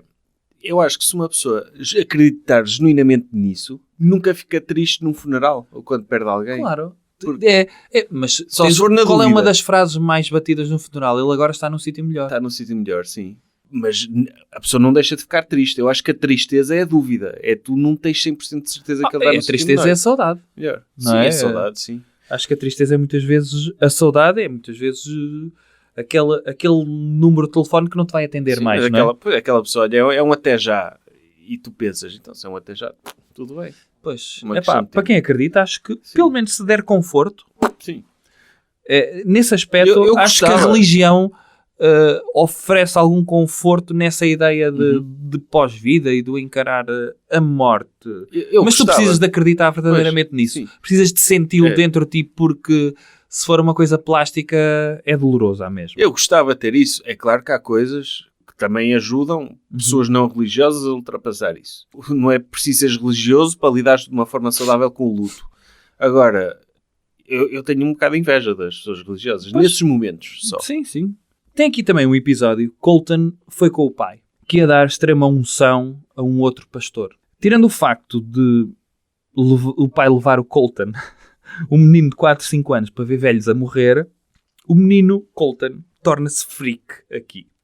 E diz assim: enquanto nós observávamos, Colton esticou o braço e pegou na mão de Harold. Era o tal que estava a morrer. Foi um momento carregado. Todos o observámos atentamente, em silêncio. Colton olhou com expressão séria para o rosto de Harold e disse: vai correr tudo bem. A primeira pessoa que vai ver é Jesus. Ou seja, esta certeza, um menino de 4, Pois. 5 anos... Sim, eu vou pôr o meu filho de 4 anos a introduzi-lo no negócio da família. Agora, tem aqui uma parte que... Esta é uma parte que eu acho que podíamos comentar, porque o capítulo chama-se Ninguém é Velho no Céu. Este é um capítulo em que Colton vai falar outra vez de Pop. Eles mostram-lhe uma fotografia do Pop, mas velho, e ele diz, não o reconheço assim, e depois vem então a avó mostrar-lhe uma fotografia dele em novo, e ele estava assim. A ideia de que, esta era uma dúvida que eu tinha, que é, se houvesse céu, com que idade é que íamos para o céu? Se fosse um bebé, o bebé crescia no céu, até ter, 18 anos, e depois escolhia, ou chegava aos 40 e dizia, não, gostava mais quando tinha 30. Ou vivia uma vida inteira o bebé e dizia, agora recuem. E fazia uma cena... Escolheres um avatar. Tu escolhes um avatar... Eu nem quero a minha cara, eu quero ficar com a cara do Brad Pitt. Pois é isso. Sim. Tipo, eu sofri imenso pelo meu aspecto durante a vida inteira. Vou ter o mesmo aspecto para a eternidade, mas que merda é esta? Este nariz vai Que continuar é comigo. isto? Há rinoplastia no céu ou não? Como é que é? Eu nunca tive dinheiro para pôr implantes mamários. Posso pôr no céu ou não? Sempre tive problemas psicológicos. E, portanto, escolheres a idade com que podes ir para o céu, imagina o quê? Tu conviveres com a tua família e tinham todos 20 anos. Não seria estranho tu estás a conviver com a tua mãe com a mesma idade que tu? Epá, acho que uma pessoa habitua-se a tudo. Habituas-te, mas seria estranho o impacto, Sim. porque uma pessoa associa sempre muitas vezes a questão familiar com a diferença de idades. Mas se houver diferença de idades, alguém há de ter 1000 anos. Certo? Sim. E o outro tem 980, eu tenho 960, e tens diferenças de 20 anos. Notas a experiência nos olhos da pessoa. E só se for assim. Porque Ou de os repente tu tens valores. a tua família toda com 17 anos. Sim, eu acho que é isso dos valores, que é, à partida, os meus familiares do século XVIII são todos tradicionalistas. Sim. E as novas gerações vão chegando e eles, o que é que se aceita agora no planeta Terra? Sim. Gays? Ixi. Ai não, se aceitasse gays nem sequer dava lá, não é? Pois é isso, não Nem entrava. sequer Não entrava. pois. Não entrava. Tem de haver uma constância de valores lá em cima.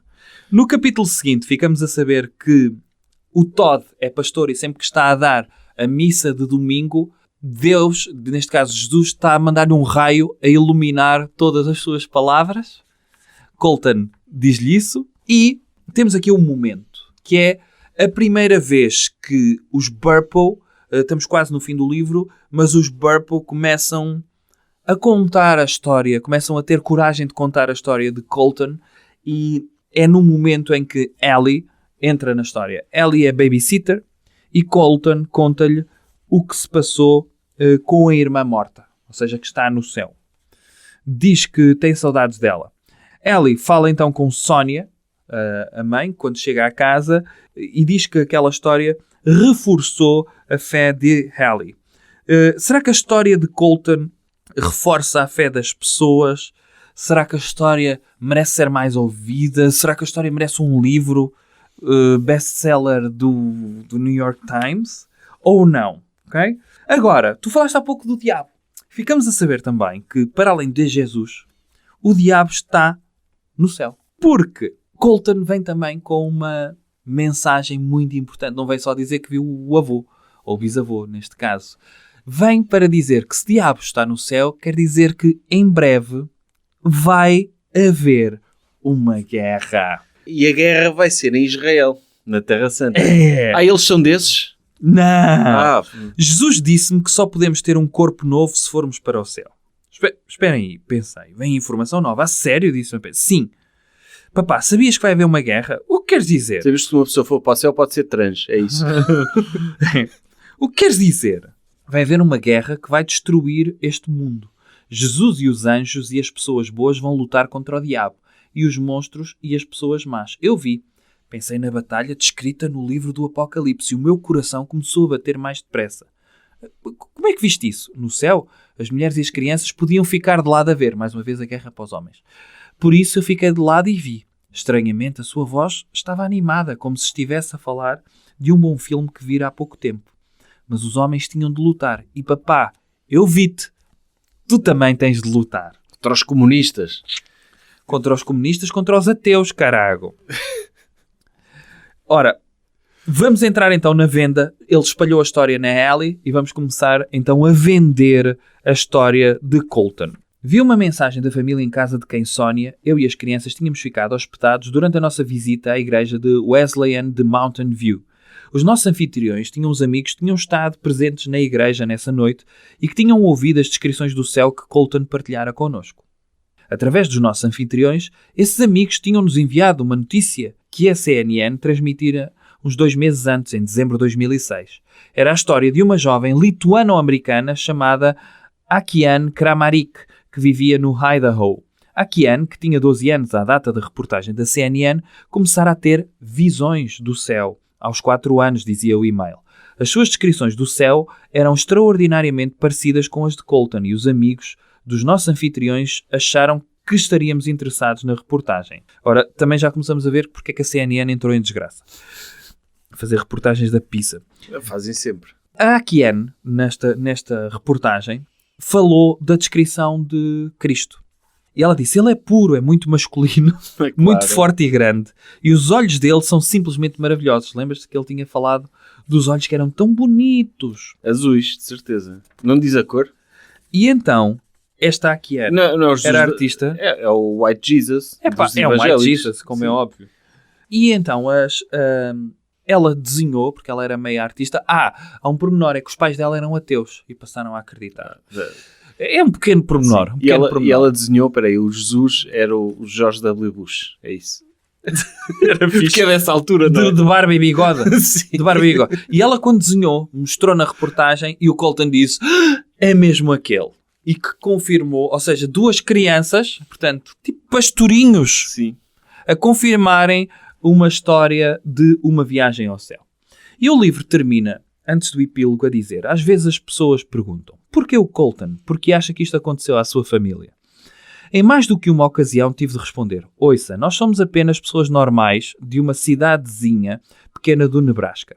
O melhor que podemos fazer é contar-vos aquilo que nos aconteceu e esperar que o achem encorajador, como a enfermeira em North Platte, que talvez precisasse de ver um milagre para acreditar que existe alguém maior do que nós. Ou a mulher da igreja Wesleyan de Mountain View, que precisava de uma centelha de esperança para ajudar a lidar com a sua dor. Ou Sónia, que precisava de um bálsamo nas suas feridas maternais. Ou como a minha mãe, Kay, que depois de 28 anos de angústia, sabe finalmente que um dia reencontrará o seu pai. Portanto, mais uma vez aquela ideia de missão que, a história que nós estamos a partilhar não é para nós. Não. Nós nem houve. É para ajudar. É aquela ideia de que o call for action, muitas vezes, dos filmes, não é? O Luke Skywalker não queria ser o escolhido. O Neo do Matrix não queria ser o escolhido. No entanto, eles são especiais. E, portanto, apenas têm de fazer uma viagem de aceitação para absorverem ou para abraçarem o poder que já têm e espalharem o bem pelo mundo. Os Burple são o Neo, neste caso. Eles querem ajudar a dona de casa do Nebraska, que tem dúvidas sobre... Pronto, é isso. Só querem espalhar a mensagem e salvar e dizer às pessoas para agradecerem Jesus. Pronto, terminou o livro. Terminou o livro. E eu queria-te contar a história de outro livro para metermos aqui lado a lado. Okay. Mas que é feito do miúdo, sabes? O miúdo. Tinha piada. Sei. Podemos falar dos Burple. Os Burple têm um site que é o heavenisforreal.net, em que conta lá a história da família dos Burple. Eles têm mais uma filha, ou mais um filho? É mais um filho, que se calhar agora é filha. Isso era giro também. Era engraçado. Era engraçado isso, esse twist. Não, mas o Colton estar preso. Não, mas não está. Tu, através do site, sabes da história, tens os livros todos que eles já escreveram, porque para além deste, existe uma versão para crianças disto. Ok. Que é espetacular, como deves imaginar. Existe uma versão para empreendedores? E deve existir. O céu existe mesmo na sua empresa. Sim. Quem mexeu no céu? Quem mexeu no céu, e sobretudo o céu é o CEO. Sim. O CEO existe mesmo. Sim. E é quando você tem o privilégio de ir ao gabinete dele para ele dar uma ensaboadela de motivação e tratá-lo de filho da puta para cima. O CEO existe mesmo. O CEO existe mesmo. Depois, eles escreveram outros livros, mas neste momento a vida deles é feita conferências, como é óbvio. E tu podes contactar a família, deixar lá num formulário qual é a intenção que queres a palestra e podes pedir ao Todd, não sei qual é o orçamento para o Todd, ou a Sónia, deve ser mais barato, as mulheres recebem menos, ou o Colton. O Colton neste momento tem 24 anos. É um palestrante. Anda a espremer a história que lhe aconteceu aos 4. Exatamente. Ainda anda a esmifrar isto. A melhor apendicectomia, como é que se diz? Apendicectomia. Apendicectomia. Apendicite sempre. Sim. E... não, são uma família... Anda a esmifrar esta história. Entretanto, o apocalipse não aconteceu. Estava para breve.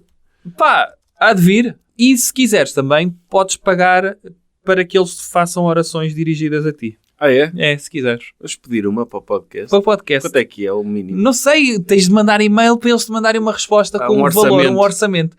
Depende da quantidade. E como é que eu sei que eles rezam mesmo? Devem-te mandar um e-mail. Olha, rezamos isto. Um recibo de oração? Um recibo de oração. Dá para pôr no IRS. Sim. Eu, ao ler sobre este livro, fui investigar sobre este fenómeno de pessoas que foram ao céu. Deparei-me com um artigo do New York Times, ou do blog do New York Times, que diz que estes livros existem desde os anos 70, mas sobretudo por uma polémica que aconteceu em 2012. Este livro estava a bater recordes de vendas, mas ao mesmo tempo, em 2010, saiu um outro livro, que é... Ele não foi editado em português. Agora está-me a falhar o nome, mas eu vou-te dizer o nome das pessoas. Foi de um menino, o Alex McCarley, que aos 4 anos teve um acidente de viação e ficou tetraplégico. E por volta de 2008, 2009, ele foi operado pelo mesmo médico que operou o Christopher Reeve, que lhe meteu um pacemaker para o corpo dele funcionar de uma forma melhor. Esse livro não pode funcionar tão bem porque faz com que as pessoas fiquem mais tristes. Não, mas espera.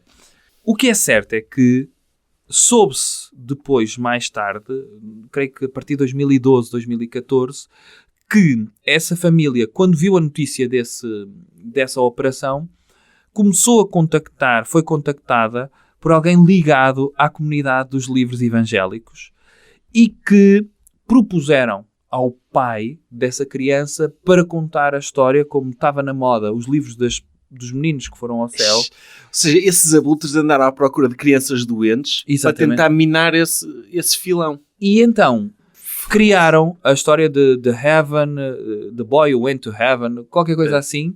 Se calhar não é assim o título, mas pronto, é lá perto.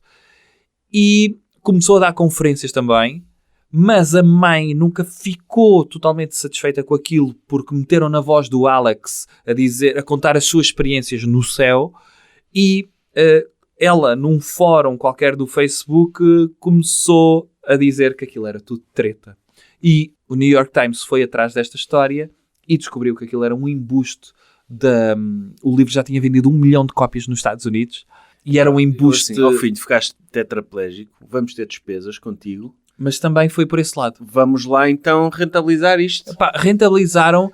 Eu vou-te dizer assim, eu não consigo, tendo em conta como é o sistema de saúde americano, eu consigo perceber que o desespero muitas vezes leva a que tu de repente ficas com um filho, abraço tetraplégico, com uma fortuna de consultas médicas e és abordado com uma solução fácil de dinheiro, que eles tiveram um adiantamento que lhes cobria despesas e eles pensaram, isto pode nos aliviar. Mas tens a cara de pau de andar a mentir. Eu percebo. Eu estou-te a dizer, eu não sei se era capaz de fazer isto, mas eu também não sei que nível de desespero é que estas pessoas tinham. Percebo mais nesse caso do que no caso de uma apendicite. Eu também. Mas percebo também a história da apendicite é mais feel good porque o final é feliz, ficam todos bem, não sei o quê. Um puto que é tetraplégico tem de esperar para ir mesmo para o céu, para morrer de vez, para recuperar a mobilidade. Pronto. E então é mais... vende menos. E então pronto, esse livro trouxe a desgraça, mas vamos dizer assim, para estes livros, vamos dizer assim, porque criou o ceticismo em redor. Pois. Atenção, malta mais hardcore evangélica contra estes livros, portanto, nem todos os evangélicos são iguais, por dizer que as pessoas foram ao céu, regressaram, é uma treta, só podes ir para o céu quando faleceres, até para criar esse mistério e sobretudo para as pessoas investirem na fé em vida. O que é certo é que isto foi um atrativo para muita gente para ingressar... Mas isso dá que pensar nessa indústria literária, de andarem tipo abutres à procura de crianças mas foram doentes. Abordados mesmo por alguém muito poderoso dentro da comunidade evangélica americana. A tua profissão, seres um agente literário desses, que andas aí à procura de crianças para minares, e à procura de amputados, para inspirar, olha, tenho aqui uma TED Talk, o senhor não tem 2 braços e 2 pernas, ele não quer ter uma atitude positiva para inspirar outras pessoas. Tipo, não, o teu trabalho é andar à procura de desgraças. É muito tricky. Para vender. É um bocado repugnante. E então, Sérgio, tendo em conta o que tu ouviste, de 0 a 10 pizzas, quantas dás? 10. Okay. Por causa disso. Por causa desse lado perverso. Sim. Em termos de leitura...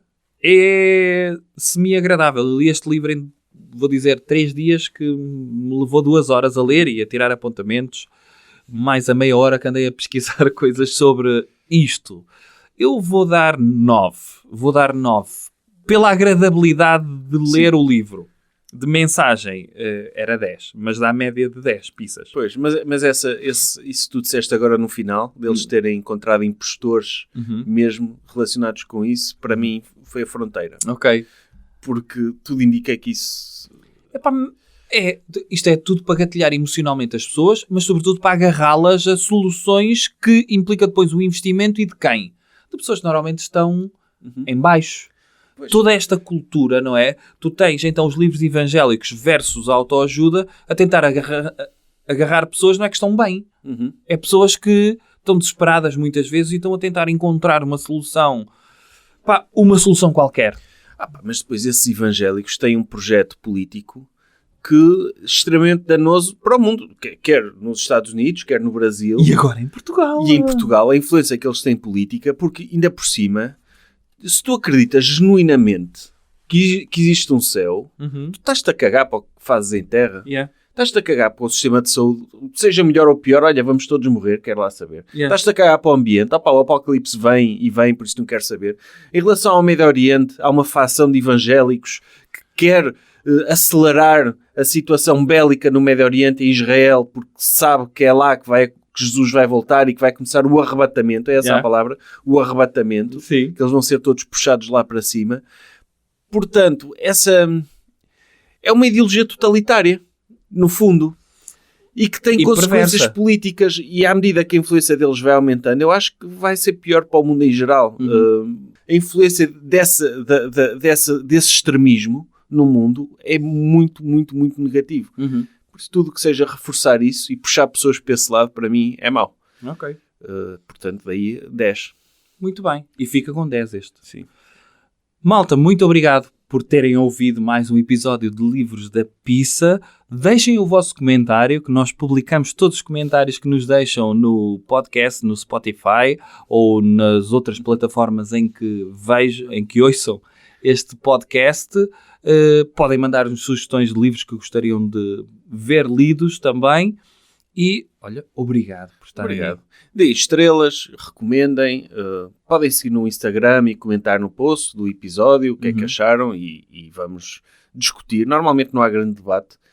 Nós temos Normalmente ainda nunca vi ninguém a dizer não concordo com a vossa opinião sobre este livro, este livro afinal é bom. Eu gostava também de haver esse contraponto.